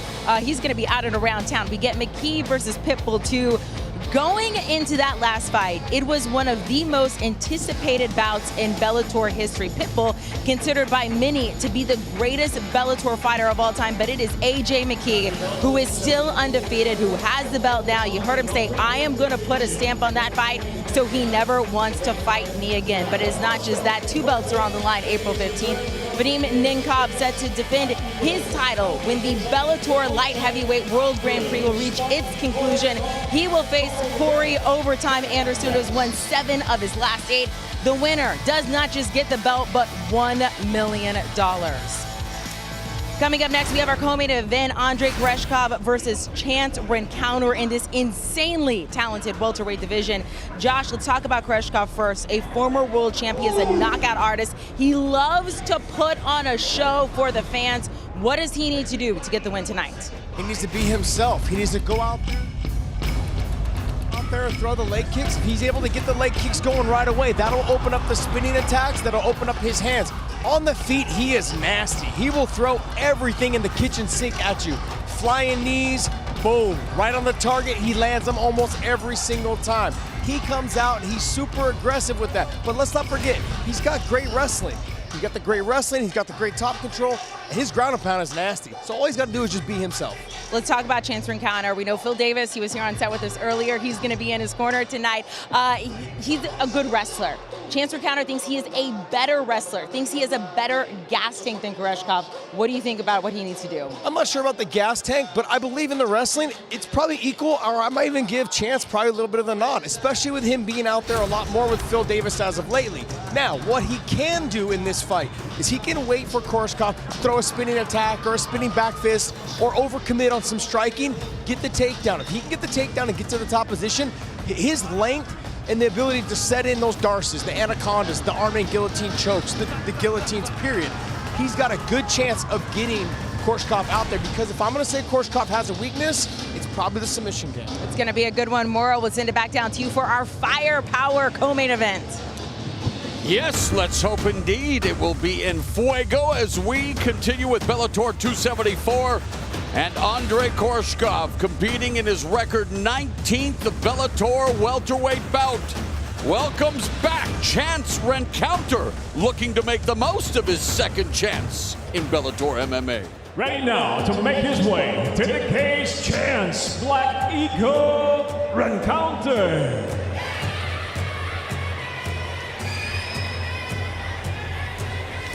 In order for the Black Eagle, Chance Rencounter, to soar in his return to Bellator, what does he need to do, John? He needs to wrestle. He needs to get to the point where he is wearing Andrei Koreshkov out and not being at that distance range where Koreshkov is so dangerous as a fighter. I mean, this guy has just got power. He's got speed, beautiful spinning attacks.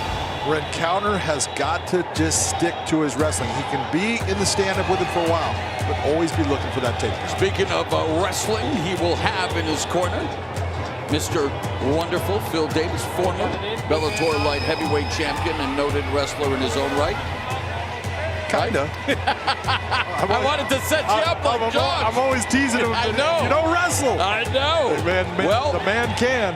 Rencounter's been wrestling, as we mentioned, for a long time, and you feel that that will be his best path to victory if he's able to utilize it. Absolutely. Look, he's good in the stand-up. He just doesn't possess the power that Koreshkov has. He's more of a volume guy. And now, to make his way, Andrei Spartan Koreshkov. As mentioned, Koreshkov has competed in the Bellator welterweight division more than any other fighter in history. Former champion at 170 pounds, earning a clear-cut 5-round unanimous decision over Douglas Lima to earn the title back in 2015, but just over a year later, Lima returned and stopped Koreshkov to reclaim the belt. One of 3 title reigns for Lima, who will face the surging Jason Jackson May 13th in London. The same night, the Yaroslav Amosov defends the title against Michael Venom Page. But Koreshkov is here to remind everybody, hey, remember me. Absolutely. This is a guy that, a lot of top talent looks at and goes, Yeah, I'll pass. Yes. This guy can fight. He can fight everywhere. When he is on, he is just fun to watch. Wow. He's a brutal Baryshnikov with his feet as we go to the tail of the tape for our co-feature here tonight in the welterweight division. Simply put, you can take a look, 24-4 for Andrei Koreshkov, 16-4 for Chance Rencounter. This is a matchup of two guys that know how to fight. They just go about it just a little bit different. This is the voice of Michael C. Williams. Live on Showtime, Bellator MMA presents the co-main event of the evening. 3 5-minute rounds in the welterweight division. Introducing the blue corner at 6'2", weighing in 169.5 pounds. In his Bellator return, he enters with 16 professional victories, 4 losses from Pawhuska, Oklahoma. Chance Black Eagle Rencounter. And across the cage, his adversary, fighting out of the red corner at 6'1", weighing in 171 pounds even. The former welterweight world champion stands with 24 professional victories, 4 defeats, fighting out of Omsk, Russia, Andrei Spartan Koreshkov.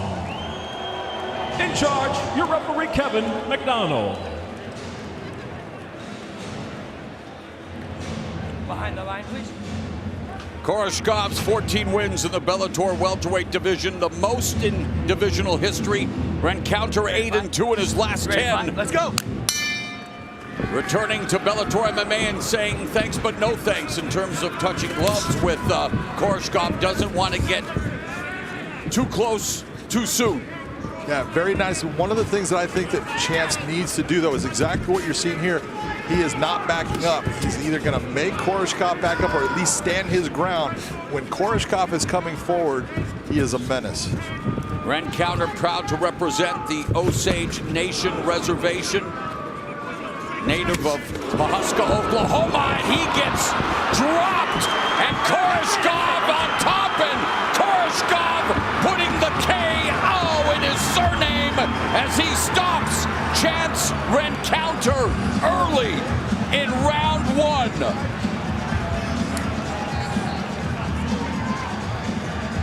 I don't want to say that that is typical Andrei Koreshkov, but that is what we have come to expect, the explosiveness of his attacks, and especially those spinning attacks. Let's take a look at what happens here, because a lot of people are going to be, what happened? He ends up landing that spinning back kick. Watch where it lands. Right to the rib cage there. Chance is grabbing a hold of him, but you can see the effect of that blow. That is devastating. I do not blame Chance at all. That thing landed square to the rib cage. I'm sure it just separated the cartilage in the rib or possibly broke a rib. That's why Chance is going down the way he is. No way for him to stop that. Let's take a look at how fast this actually happened, though. If we can get this real speed, watch how fast. Boom! That is a devastating blow and a huge finish. As brilliant as it was brutal, Andrei Koreshkov crushing Chance Rencounter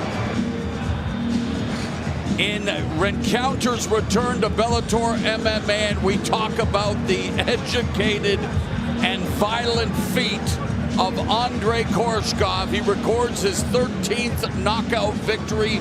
He improves to 25-4. And of course there is the former Bellator middleweight champion, Alexander Shlemenko. You talk about the spin to win. Well, Koreshkov, he learned a thing or two about spinning attacks from the former champion Koreshkov. He's also a former champ who wants to send a message to not only whoever's on the receiving end of that FaceTime session, but he wants FaceTime with the best in the division.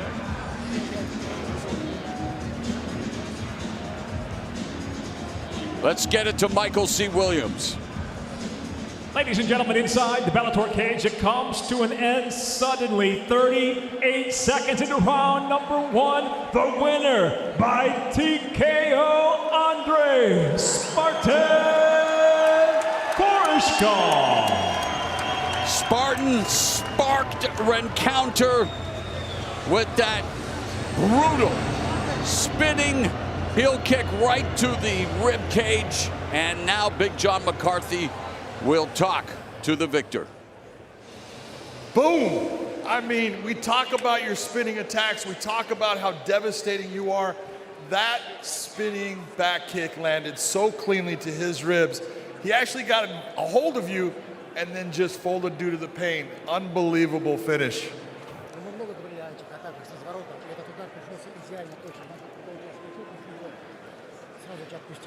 It's what we preparing.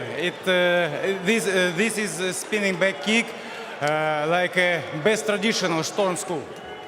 Well, I'll tell you what, that was a devastating blow. You have been so good in this cage. You are the guy that has more welterweight fights than anybody else. You have been the champion. Who is it you think you should be matched up with next to get you in position for another title shot? Hey, Bellator, I know you prepare many tournaments in Europe, and I know one guy, Semtex Daly, Paul Daly. I want to kick his ass in London. Paul Daly, that is someone that is explosive in his own right. I would love to see that. After this win, I think it's in May in London. That's what you want? He don't like wrestling like me, and we show a great stand-up fight, and I knock him out him. Sounds good to me. Ladies and gentlemen, give it up for a devastating win by Andre Koreshkov. Spartan versus Semtex. Sign me up for what would most assuredly be an explosive encounter. Koreshkov picking up his second knockout via spinning back kick. He did it against Vaso Bakosevic, Bellator 203 in July of 2018, and tonight he does it again against Chance Rencounter. Andre Koreshkov. He will not be content until he once again gets the opportunity to conquer the welterweight division. Let's go to Amanda Guerra. Man, he doesn't even look tired after that. Bro, we talked to Koreshkov this week, and he said, I want a voice to be able to call out my next opponent, and Josh, he got that opportunity tonight. Yeah, he called out Paul Daly. I would love to see that fight. I honestly would love to see that fight. Paul Daly said that I think his next fight, he said it would pretty much be his retirement fight. That would be a great fight for all of us fans. I don't know if Paul would like that fight, but that would be a great fight. I would also like to see him maybe fight Jason Jackson. Look, people have overlooked him. And that's a little bit of a problem because he's the former champion. I mean, he is very, very talented. Koreshkov this week said, I'm in the top 10. I want to remind people that I am in the top 10. This is so good. Take another look at this. What do you think about what we saw from him? He said, I love to put on a show for fans, and he did that. What he saw was Chance Rencounter was keeping that lead hand out there, so the ribs were exposed. So what he did was he waited for Chance to reach a little bit more, and then he did the spinning kick, and then Chance went in for the takedown. You know when it lands clean, because what happens is your body shuts down. And when Chance Rencounter went for the body lock, and he wasn't able to lock his hands, he went down. And you see his Koreshkov's corner just explode with excitement, because we know he has that in the bag every single time. His opponents just haven't figured it out yet. Andre likes to use the word spectacular, and sure enough, that is what we saw from him. Congratulations to him. We'll see what Daly has to say about that call out there. All right, guys, next Friday, Bellator returns to the Emerald Isle, Dublin, Ireland, with a dream catcher. Gegard Mousasi defends his middleweight crown against undefeated Austin Vanderford. That is next Friday, live 4 Eastern, 1 Pacific, only on Showtime. And then Saturday, February 26th, Showtime Championship Boxing, presented by PBC, hosts the charismatic, the colorful, the dominant 16-0 Chris Colbert meeting undefeated Hector Luis Garcia, taking the fight in short notice. Someone's O's must go. That is Saturday, February 26th at 10 Eastern, 7 Pacific, only on Showtime. So those are great main events in Bellator and boxing, but it is time for our main event tonight, a clash of Titans and Styles. Now, we normally keep them separated. Big John, you're down at the cage. Josh is here on set because you guys fight a lot. You bicker, so we're keeping you separate, but we're going to keep it together right now here. And let's talk about the fights we have coming up tonight. Josh, I want to start with you, and I want to start with Gracie and what he can do tonight. Big John doesn't want to come up here. He doesn't want all the smoke. I give it to him. Don't worry. He don't want to come up here. Yeah, look. I'll be up there soon. It'll take you a while, big guy. Look, naming Gracie, he brings it all. Okay, I could talk about his submissions all day long. Beautiful knee bar against John Fitch, but that's not really what we're going to talk about. Let's talk about how he has gotten better. When he fought Lemminger, his striking is on point, and I've been saying it all night. The uppercut, the elbow, boom, right there that landed. He is on point with his striking, that newfound confidence. But John, I got to tell you, I think he breaks Logan Storley tonight if he's able to go ahead and get a takedown like we saw right here against three-time national champ Ed Root. I can't believe you even said that he breaks Logan Storley. That is not going to happen. He is a great fighter. I give you that. And his jiu-jitsu is fantastic, but it has been shut down before, and it will be shut down again because Logan Storley understands the submission game. I'm going to point this out to you and make it very clear, Josh. Logan Storley is a guy that can put the fight where he wants, when he wants. That is a huge tool. A guy that comes from a wrestling background like you that went the jiu-jitsu route knows that. And so this is what makes Logan Storley so dangerous in the fight.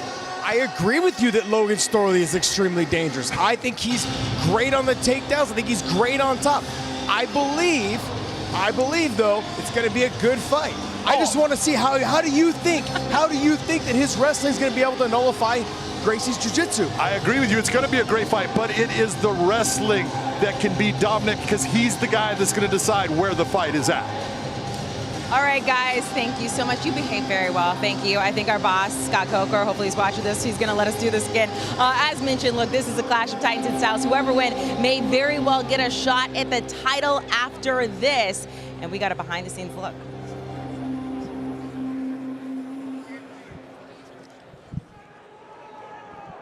All right, Josh, we talked about the main event here. We have got BJJ, Brazilian Jiu-Jitsu, one of the most traditional forms of mixed martial arts, brought to mainstream competition by the Gracie family in the early 90s. For years, BJJ has been rivaled by good old American wrestling, the foundation for many fighters in the sport today. American wrestling was put on the MMA map by pioneers like Dan Severn, Don Frye, Mark Coleman, and Randy Couture. And when you look at the Bellator roster, it is loaded with incredible wrestlers. We're talking about guys like Aaron Pico, Ryan Bader, Phil Davis, Austin Vanderford, Joey Davis. All of these guys have been able to take their skills in wrestling and become world-class and then world champions in MMA. And when you talk about great wrestlers, guys like Don Frye, Dan Severn, and Ryan Bader, we're talking about those three having one common denominator. They all wrestled here at Arizona State University. As I stand on this pitchfork, you can feel the greatness of the Sun Devils and the ASU wrestling program. Wrestling is very much about controlling someone, being able to pin them to the ground, and we take your limbs away, your arms, your legs, and they can't move. You come to Arizona State, you can wrestle and become the best in the world Olympic medals, but you can also go down the other path, which is becoming the best in the world in mixed martial arts. And while American wrestling plays a huge part in the sport, there are many people out there that believe that Brazilian Jiu-Jitsu is still the most dominant grappling art. Absolutely, John. You got guys like Rafael Lovato Jr., Goy Chamuchi, even the Pitbull brothers, and young stars like Lucas Brennan and Aviv Ghazali. That is some great jiu-jitsu. Don't forget that the legend himself, the guy that started the entire sport basically, Royce Gracie, competed in the Bellator cage. Well, the grappling arts are the foundation of MMA because the Gracie family started this. It all is based off them, challenging people, challenging different martial arts, and bringing everybody down to the ground and submitting them there. So wrestling and jiu-jitsu rivals in the grappling arts, and we are lucky enough to see it on a regular basis. And the real treat is when the best wrestlers and the greatest BJJ practitioners square off and go head-to-head. And that's the case tonight when BJJ royalty collides with All-American Wrestling. That's right, second-degree black belt, Naaman Gracie, taking on 4-time All-American, 6-time state champion, Logan Storley. I think in tonight's main event, you got Logan Storley. I mean, this guy's a 4-time All-American, and he's one of the true elite wrestlers. BJJ has a hard time stopping wrestlers from getting to their legs and taking them down. That's the one thing I see is when I'm watching fighters that haven't wrestled, they don't know how to protect their legs. They don't know how to protect themselves from going to the ground. And I just think Gracie's going to have a hard time with him tonight. When a jiu-jitsu practitioner fights a wrestler, you know that their control is going to be good. You understand that their takedowns are probably going to be better than yours. And that's okay. The wrestler might be able to hold you there for a little bit. If they make a mistake, you're going to take their neck or their arm home, and that'll be the end. And the Gracie train keeps rolling. Logan Storley is a great wrestler, man, but he's fighting a Gracie. I mean, he's fighting one of the originators of this thing. So if he's not careful, it could be over quick. Well, Brazilian Jiu-Jitsu and American Wrestling be on full display tonight in the main event. Represented by two of the very best. Sit back and enjoy.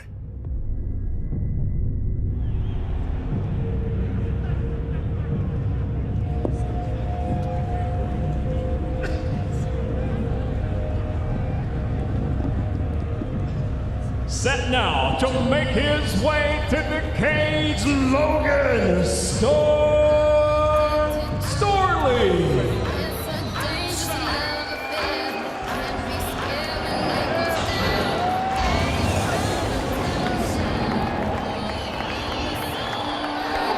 Logan Storley at the age of 29.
And now, making his way, Naaman Gracie.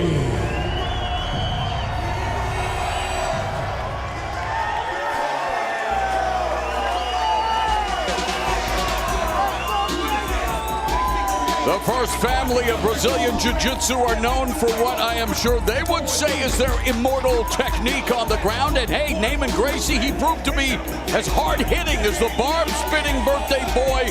Immortal technique when Gracie garnered his first knockout win in his last fight, John, microwaving Mark Lemminger and showing off the wares that he has procured working with the likes of one of the best striking coaches in the game, and Rafael Cordeiro.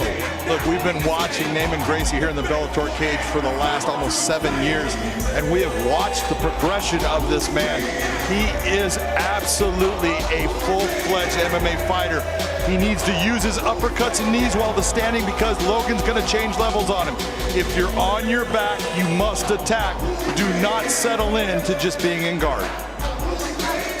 8-2 since he dropped to the welterweight division in February 2015, and that includes going the 5-round distance against then-champion Rory McDonald. And here we are set for the first 5-round non-title main event in Bellator MMA history with massive title implications at 170. Let's go to the tail of the tape. As simple as it gets. Look at the records. 11-2 for Gracie, 12-1 for Logan Storley. They know how important this fight is in getting that championship fight. It's the quintessential clash of styles, and here with the introductions for tonight's main event, it's Michael C. Williams. Bellator MMA live on Showtime from Mohegan Sun Arena. The time has come for tonight's main event. 5-minute rounds in the welterweight division. Sanctioned by the Mohegan Tribe Department of Athletic Regulation Chairman James Gessner, President of Sports and Entertainment Mr. Tom Cantone, Chief of Mohegan Tribe Lynn Minerva, and supervising at Cage Side Director Mike Mazzulli. And now, first introducing the blue corner. At 5'9", weighing in 170 3/4 pounds, nearly perfect as a professional, 12 wins, only 1 loss. Fighting out of Webster, South Dakota, Logan Storley.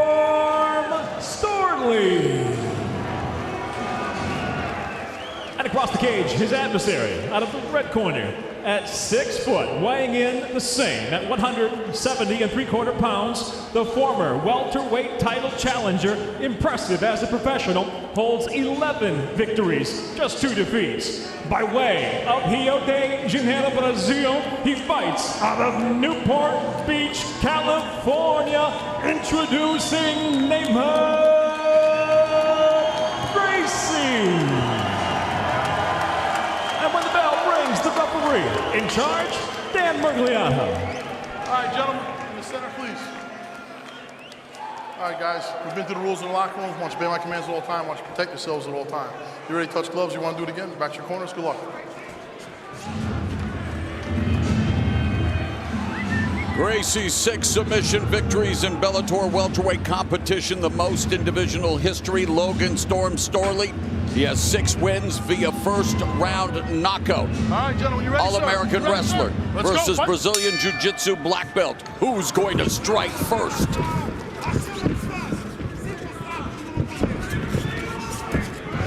And we saw marked improvement against Mark Lemminger when Naaman Gracie recorded his first knockout and already putting together punches, and yet not moving his head off the center line. No, he's not. At least his stance, he's not so And there square. he gets caught with the right hand from Storley. And he's not too worried about things, because when you see him squaring off, that's telling you he's worried about the takedown. He's not. He's going out there to be a stand-up guy, and if the fight hits the ground, then he's going to go after him with submissions on the ground. We sing the praises, and rightfully so, for Rafael Cordero.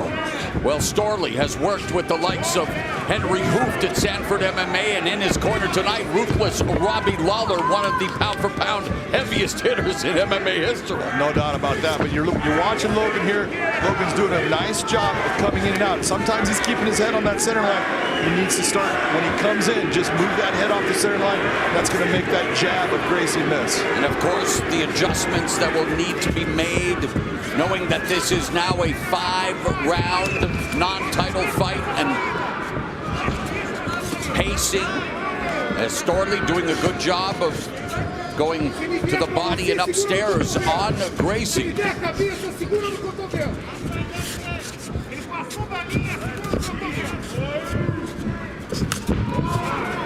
Another great piece that you and Josh put together about the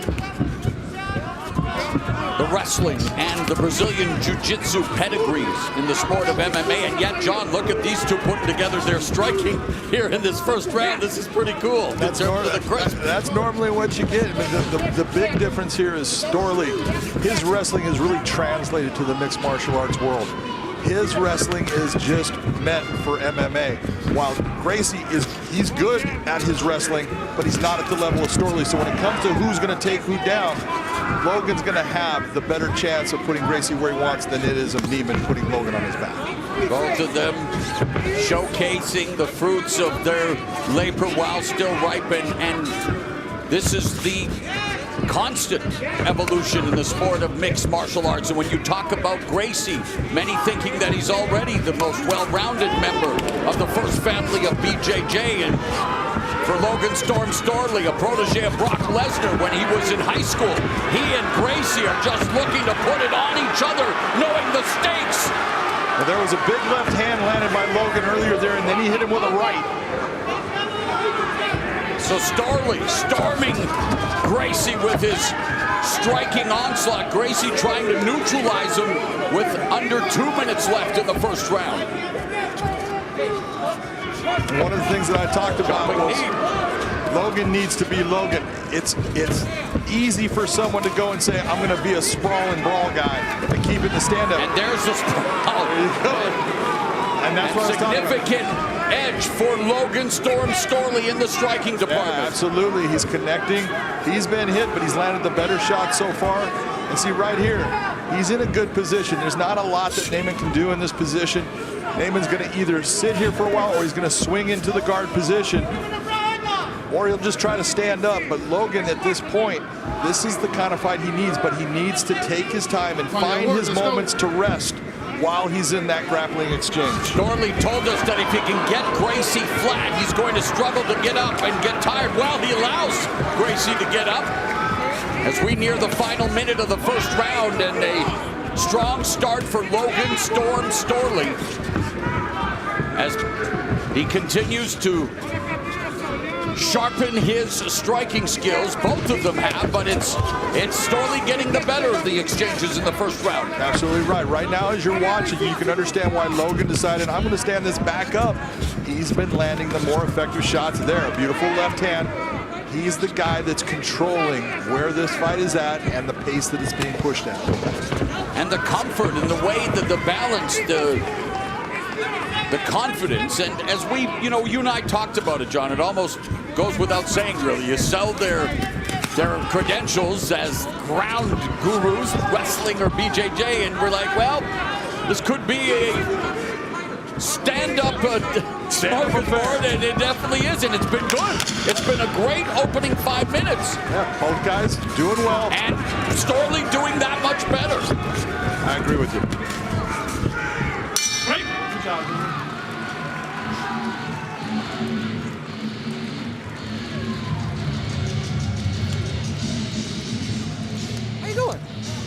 Let's take a little drink. The punches are landing, but you can't get big with them. You know what I mean by that? Hey, you can't swing wide. If you get off on an angle, step off to the right. That right hand is there in the jab, but little punches, don't get excited. When you touch him, you hurt him, okay? You guys want to talk to him a little bit?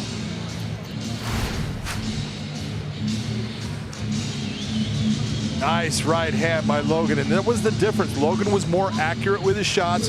He ate some jabs, but overall, the more power went to Logan when he was landing. Nice clean left hand right there. Both guys had their moments, but the bigger shots were landed by Logan Storley, in my opinion, during that round. And we have seen Gracie eat his fair share of shots and counters in the past, and it is a part of the mixed martial arts business. And as we begin round number 2, all right, second round, you ready? Second round, let's go. Scheduled again for 5 rounds. First time non-title affair in Bellator, scheduled for that distance. Both Gracie and Storley embrace that. They feel it's a nice tune-up for, of course, what would be a championship affair. Gracie's been there before. Storley looking to get to the top of the mountain. And John, how do you have it on your unofficial scorecard after the first 5 minutes? Unofficially, I have Logan Storley winning that first round, 10-9. Why? Look, he landed the cleaner shots. He had more power on his shots. He landed more. Just every bit. You're looking for volume, you're looking for power. He had it all.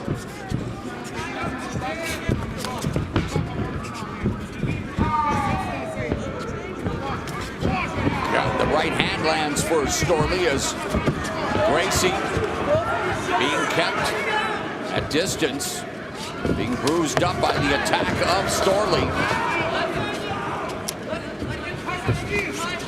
Nice job of Storley staying inside there, not giving space.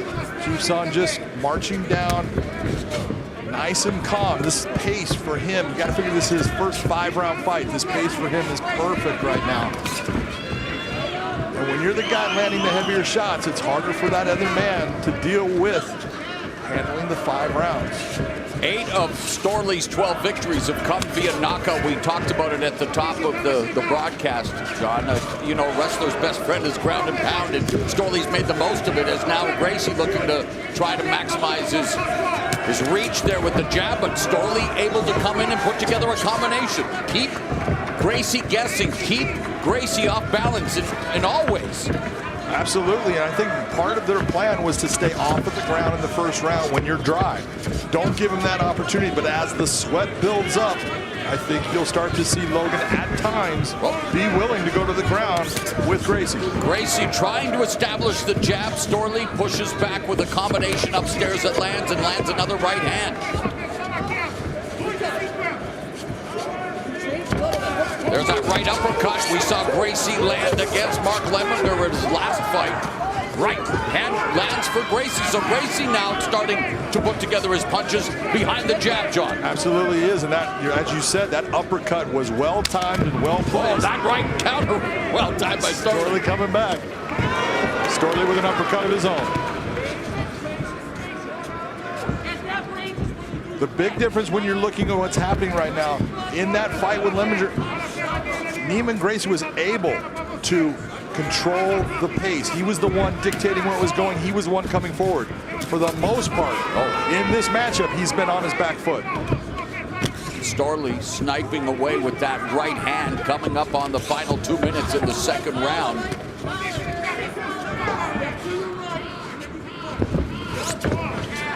Nice counter by Logan.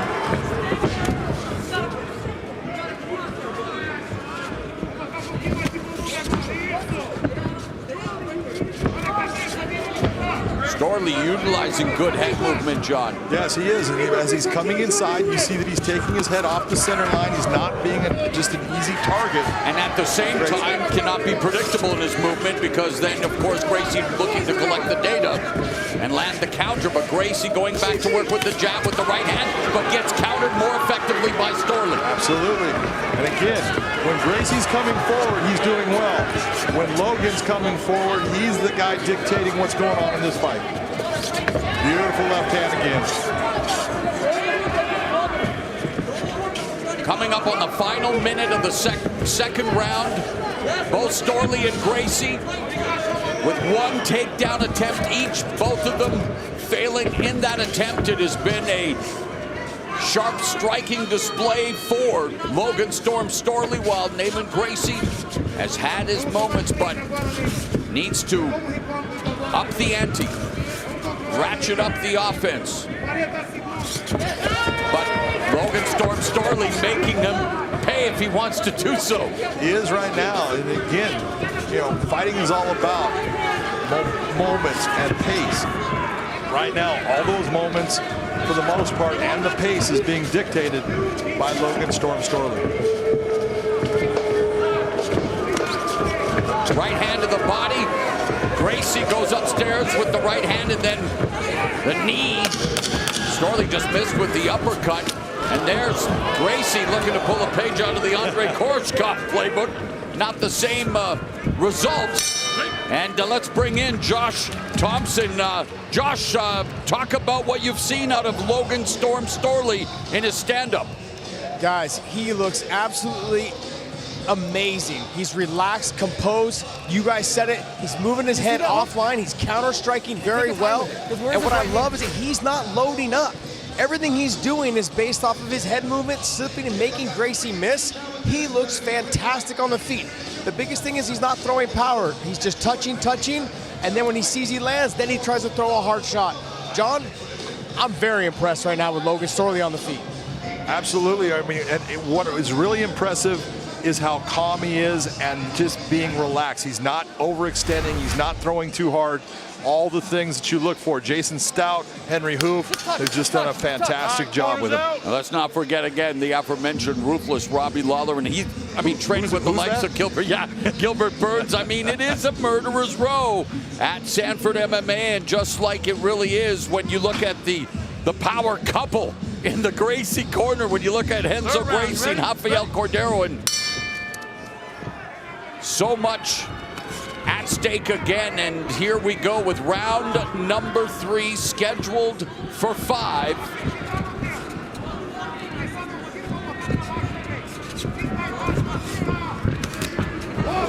That's a clean shot by Naaman.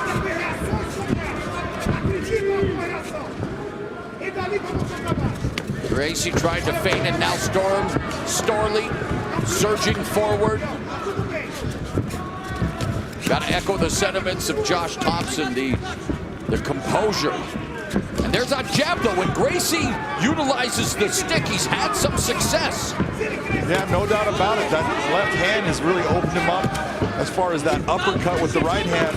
Every time he throws it, it's off of that left jab the way it should be. And yet it's a single shot, whereas Storley comes in always at least throwing 2 punches. Counters. Yeah, definitely more combinations right now off the counter by Logan Storley.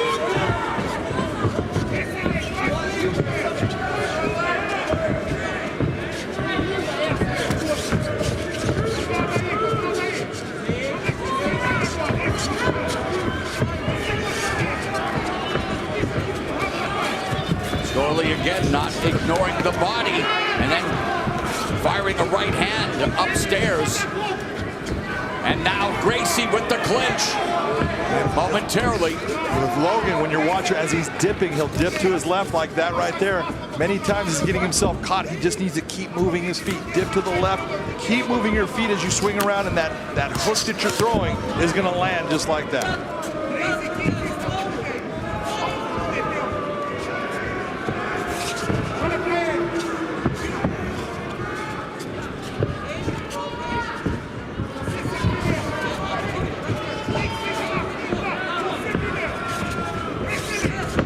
Storley coming forward, splits the guard with the left hand, and Naaman Gracie trying to find a way to begin to break down Logan Storley, who continues to come forward and is getting by far the better of the striking exchanges, although Gracie again has the power and has marked up Storley's face. Well, what you're seeing right now is Naaman is trying to take control of this fight. He's trying to move forward. He's trying to step and back Logan up.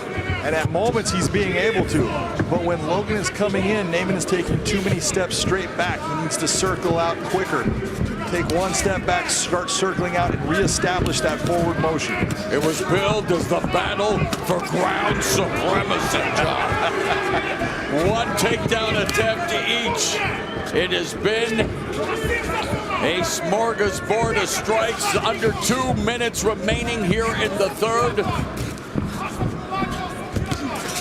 And again, Storley able to come close enough to connect and then back out. And Gracie looking to utilize footwork, looking to find the distance with the jab, but not finding a home for the right hand, although he launched one to the body there. And every boxer is out there right now watching this going, I'd kill these guys. No, you would not, because they would not be fighting this way against you. They'd be taking you to the ground and obliterating you. As a voice of Showtime Championship Boxing, yeah, maybe they would, but I know what you're saying. It's all about the positioning in the stand-up. I'm just giving you a hard time. Of course, that's, I mean, there's no discussion. It's a completely different sport, and when you look at the hand positioning, it is because of the threat of the takedown. Absolutely. Hand position is everything in stopping that takedown. If your hands get too high, you just can't get them down in time to put yourself in a position to stop that takedown. But right now, Logan, the guy I really thought needed to use that wrestling as an offensive weapon at times, he's sticking with the stand-up. And doing well. Absolutely. And so for Naaman Gracie, Talk about adjustments you would like to see him make. Again, the one thing I'd want to see out of Naaman is I don't think you should be shooting for the takedown because you're not going to get that takedown in the open field. I do think that you need to make Logan back up as much as you can. Don't take so many steps backwards. Circle if he's going to come towards you and you need to move out. Circle and now come forward and throw. The more you can put Logan backwards, the more effective you're going to be. Well, Storley just snapped Gracie's head backward with another combination, and Logan Storley making the most of this main event. Making the most of his first main event, John. 5 rounds. You know, right now, man, he is on track to make it look easy. A little shake and shake. You think maybe 3 punches? I don't know, instead of 2 punches, like ding, ding, and then ding. Or if you miss with the right hand after the jab, then throw the big right hand again, okay? Here's some water for you if you want it. Então deixa ele te tocar. Não tem soco, ele não vai te derrubar no soco. Não tem pancada pra derrubar. Você sentiu isso? Acredita no teu passinho pra trás e na volta. Não deixe ele ficar crescendo com a combinação. E não deixe ele ficar crescendo com a combinação. Sense of urgency definitely in the Gracie corner with Enzo and Rafael both trying to get their instructions in. And if you feel like he's trying to look counter you, at then you back Logan him up. Storley. Well, you can see, look at he's been through it. Gracie has put some shots with on. that jab. And I thought that 3rd round, it was a very close round. I'm going to give it to Gracie just because I'm trying to be kind and I don't want to put myself in that position, but it is a close round. Logan did not land near as many shots and Gracie was more aggressive in it. I thought he landed some clean shots, but this fight right now, Gracie still needs to do something to take it over. Especially when the stats show 129 strikes landed for Storley, 57 landed for Gracie cumulatively. But again, John, as we remind everyone, round by round scoring. And according to Big John McCarthy, he has Storley up 29-28 as we go to the 4th round now. And it's Storley marching forward and Gracie backing up.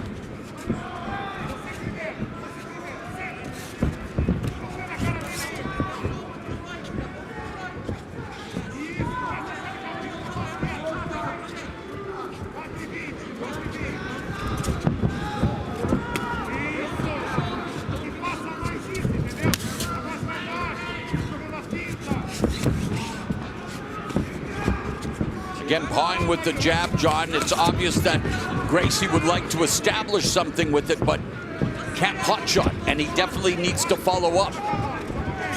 But Storley continues to be in his face, continues to put the pressure on. Yeah, and just right there, what you saw Naaman quickly circle out. Good job by Logan Storley, clean shots. But you saw him when he was close to the fence, just circle out. He needs to do that when he's in the center of the cage and Logan. Oh, there's a left hook. Upstairs, that landed for Storley. Right hand to the body. Right hand that lands for Gracie. But now Storley coming forward again. Throwing a right, bouncing off the shoulder of Gracie. I like the fact that every time you're seeing Storley, he's usually throwing more than one. He's throwing yes, always. threes. Minimum combination. He's throwing combinations, unlike Gracie. Yep. And yet, you look at Logan Storley's face, and it's choppy waters. I mean, Gracie's jab, he is the bigger guy, but needs to do a lot more in terms of his offense because Logan Storley continues. Oh, there's a right hand that landed for Gracie, backing up Storley. Yes, it did. And for the first time, Storley in trouble here. Gracie now unloading with the right hand, trying to land elbows in the right uppercut. Yeah, something happened with his eye. I don't know what it is. He got hit, and it affected him greatly. That's why he backed off. Now he's going towards that wrestling. And the sprawl and the knee from Gracie, the slick sprawl scramble. And adversity for Logan Storley for the first time in the fight. We talk about it only takes one. And hey, fourth round of a non-title fight is delivering. Look at the elbows.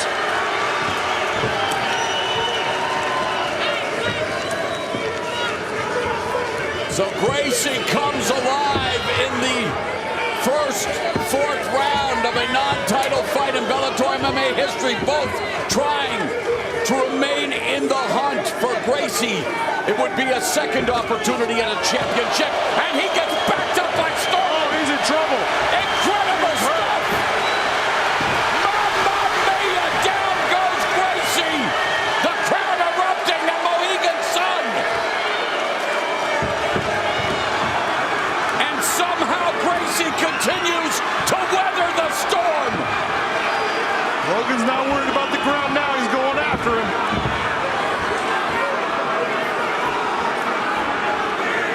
should make him get up.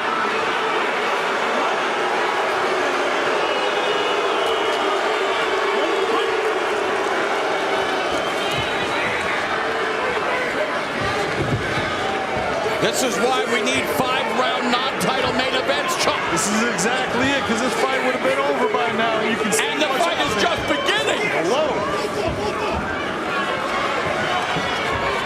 What an exchange here in the 4th final minute. Storley trying to stand his ground. Gracie trying to put together combinations finally. But he gets caught with another combination. Double collar tie, right hand over the top by Storley. Both of these guys putting it on the line. Look at the legs of Storley. He's exhausted. He is stumbling.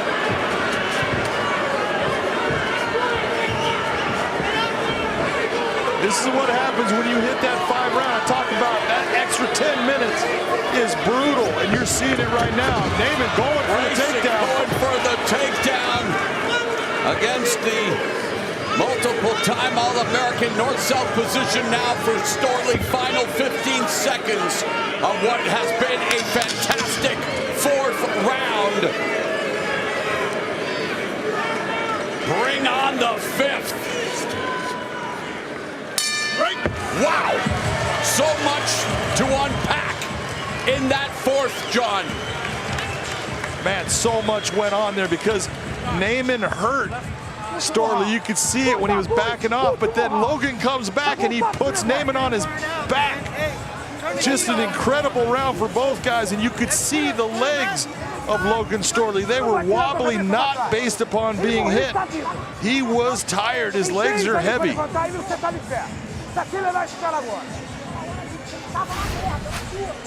Watch Storley here.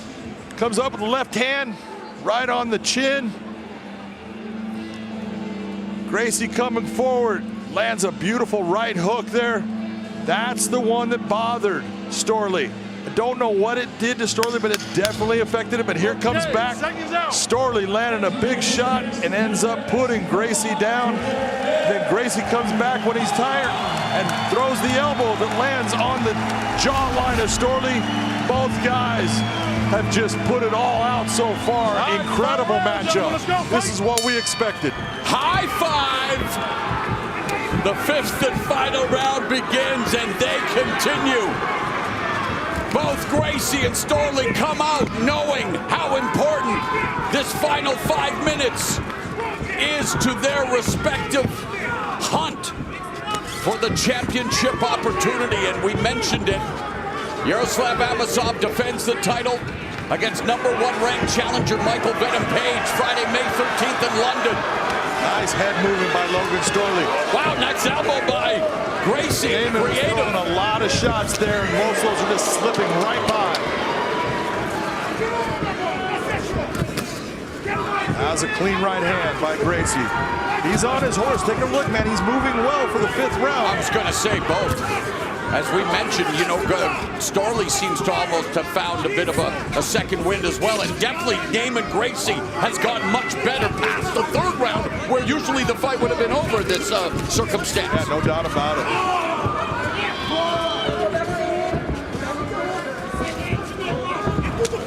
Body kick by Gracie. They are definitely throwing a lot, knowing again what's at stake. In fact, Storley has thrown 362 strikes, Gracie 318, but still a huge advantage cumulatively for Storley. But Gracie, he's surging back. Oh, he's still in there. He's in this fight. He's looking to throw that uppercut that lands and puts Logan down. We'll see if he can make it happen.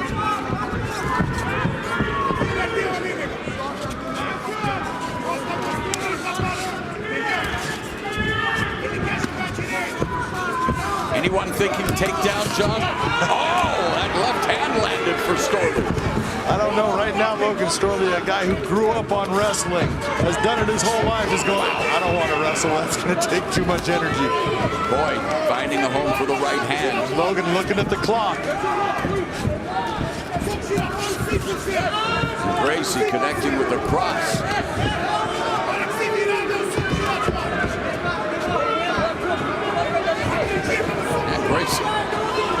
are showing still a lot. Movement midpoint of the 5th and final round. Naaman Gracie and Logan Storley making Bellator MMA history, and the bonus action is definitely delivered. Absolutely, the extra 2 rounds. Thanks to President Scott Coker for making the decision, saying, yeah, we're going 5-round main events.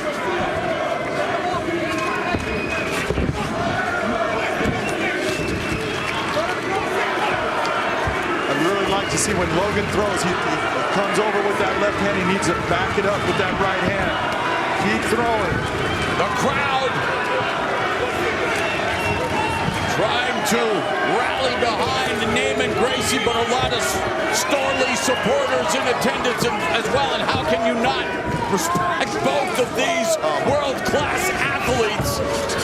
Look at Naaman just bobbing in and out, using footwork. 5th round, exhausted, actually looking better than he did in the first round. I'm telling you, he's just fantastic. Maybe the first 3, John. Double jab, and there's a counter left by Storley. And now Gracie looks at the clock. What do these 2 have left in the minute and change that remains? Good shot by Storley. Another left hand. Bounces off the nose of Gracie. Another left connects for Storley. Final 60 seconds.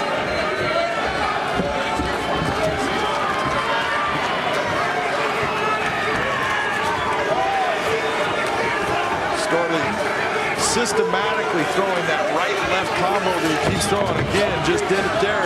It's been working for him the entire fight.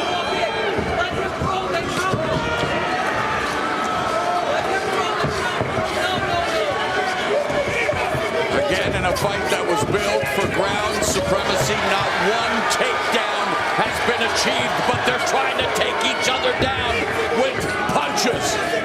Both guys landing big shots right there. And now Storley trying to put the finishing touches of what has been a fantastic effort.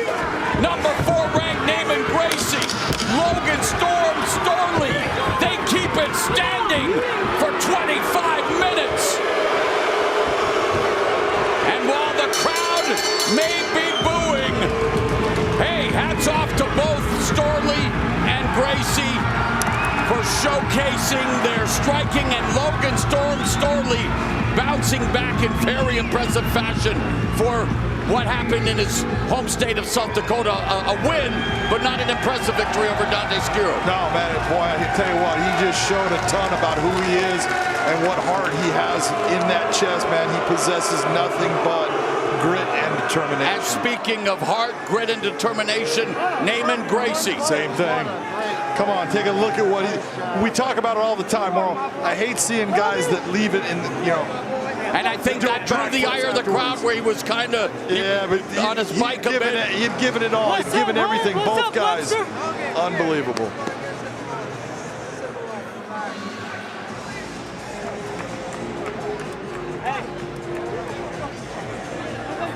A lot of people asking me about this fight, what I expected. I don't want to be the guy that says I told you so, but I told you so. This is, you know, it's almost, isn't that MMA math, John? Honestly, you can build it and show the respect, and you know, this is MMA, and these guys know where they're strongest at, and it begins in the stand-up, and it stayed there, John.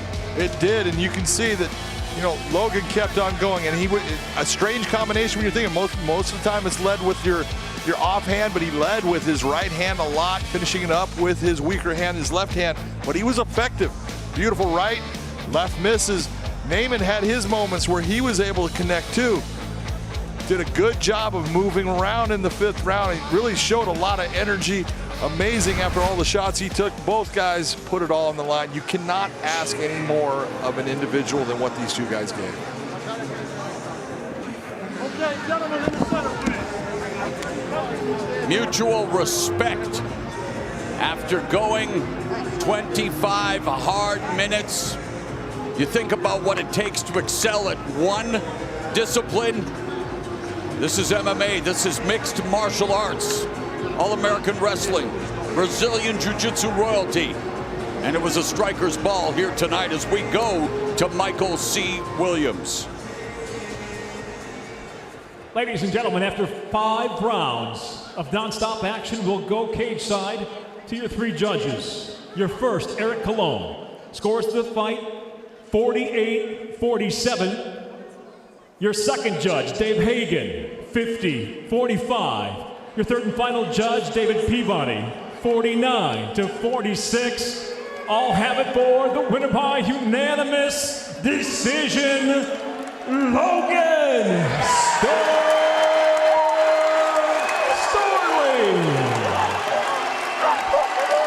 Scores may have been all over the place, but Logan Storley celebrating with ruthless Robbie Lawler, the classy Naaman Gracie. Look on his face says it all, but he comes over to congratulate Logan Storley, achieving by far the biggest win of his career. Let's go to Big John McCarthy.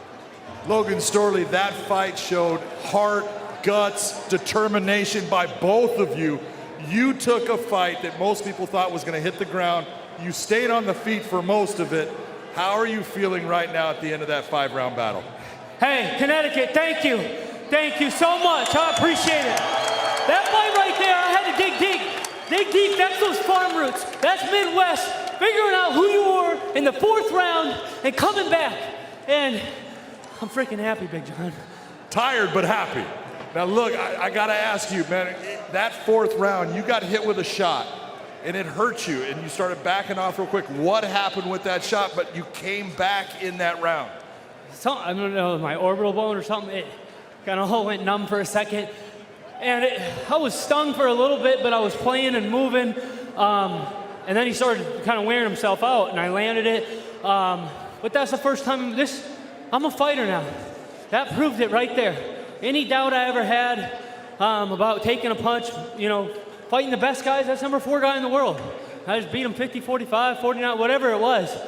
And it was 25 minutes on the feet. That's the most fun I've ever had competing in my life, I'll say that. That was the most fun you've had in your life. I love that. Let me ask you this. After that performance, going 5 rounds for the first time in your career, now being 13-1, you know that Amosov is going to fight Page. Is that the fight you want, whoever gets the winner, or is it you want the rematch against Amosov? I want the belt. That's why I got in this business. I didn't get it done at the NCAA level, and that drives me to today, is to be the best in the world. Once I'm the best in the world, then it's time to go do something else. So I want to be the best in the world, and I want the title next. Well, I'll tell you what, you're right there. That was an unbelievable performance. The greatest thing I've seen you in your career pull off. That was a fantastic win. You got to give it up for the man, the Storm, Logan Storley. And what a way for Bellator MMA to usher in the new era of 5-round non-title main events. Lots to celebrate in the camp of Logan Storley, securing his 13th career victory with his striking Naaman Gracie, tasting defeat for the 3rd time. But yeah, let's keep it the way it is. 5 rounds, fantastic stuff as we go to Amanda Guerra.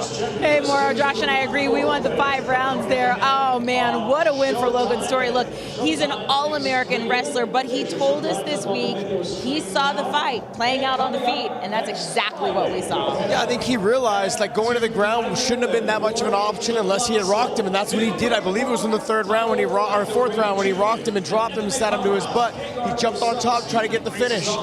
He looked very impressive tonight. His first time going 5 rounds. And I'm going to play a little matchmaker here. Okay. I'm just going to be honest. Douglas Lima coming off of his loss to Yaroslav Amosov. If he fights Jason Jackson and he loses to Jason Jackson, I'd like to see Logan get one more fight before he gets a title shot. Because I'd like to see him and Lima fight. That'd be a great fight. Because Jason Jackson's been kind of lingering there waiting for that next title shot with a win over Lima.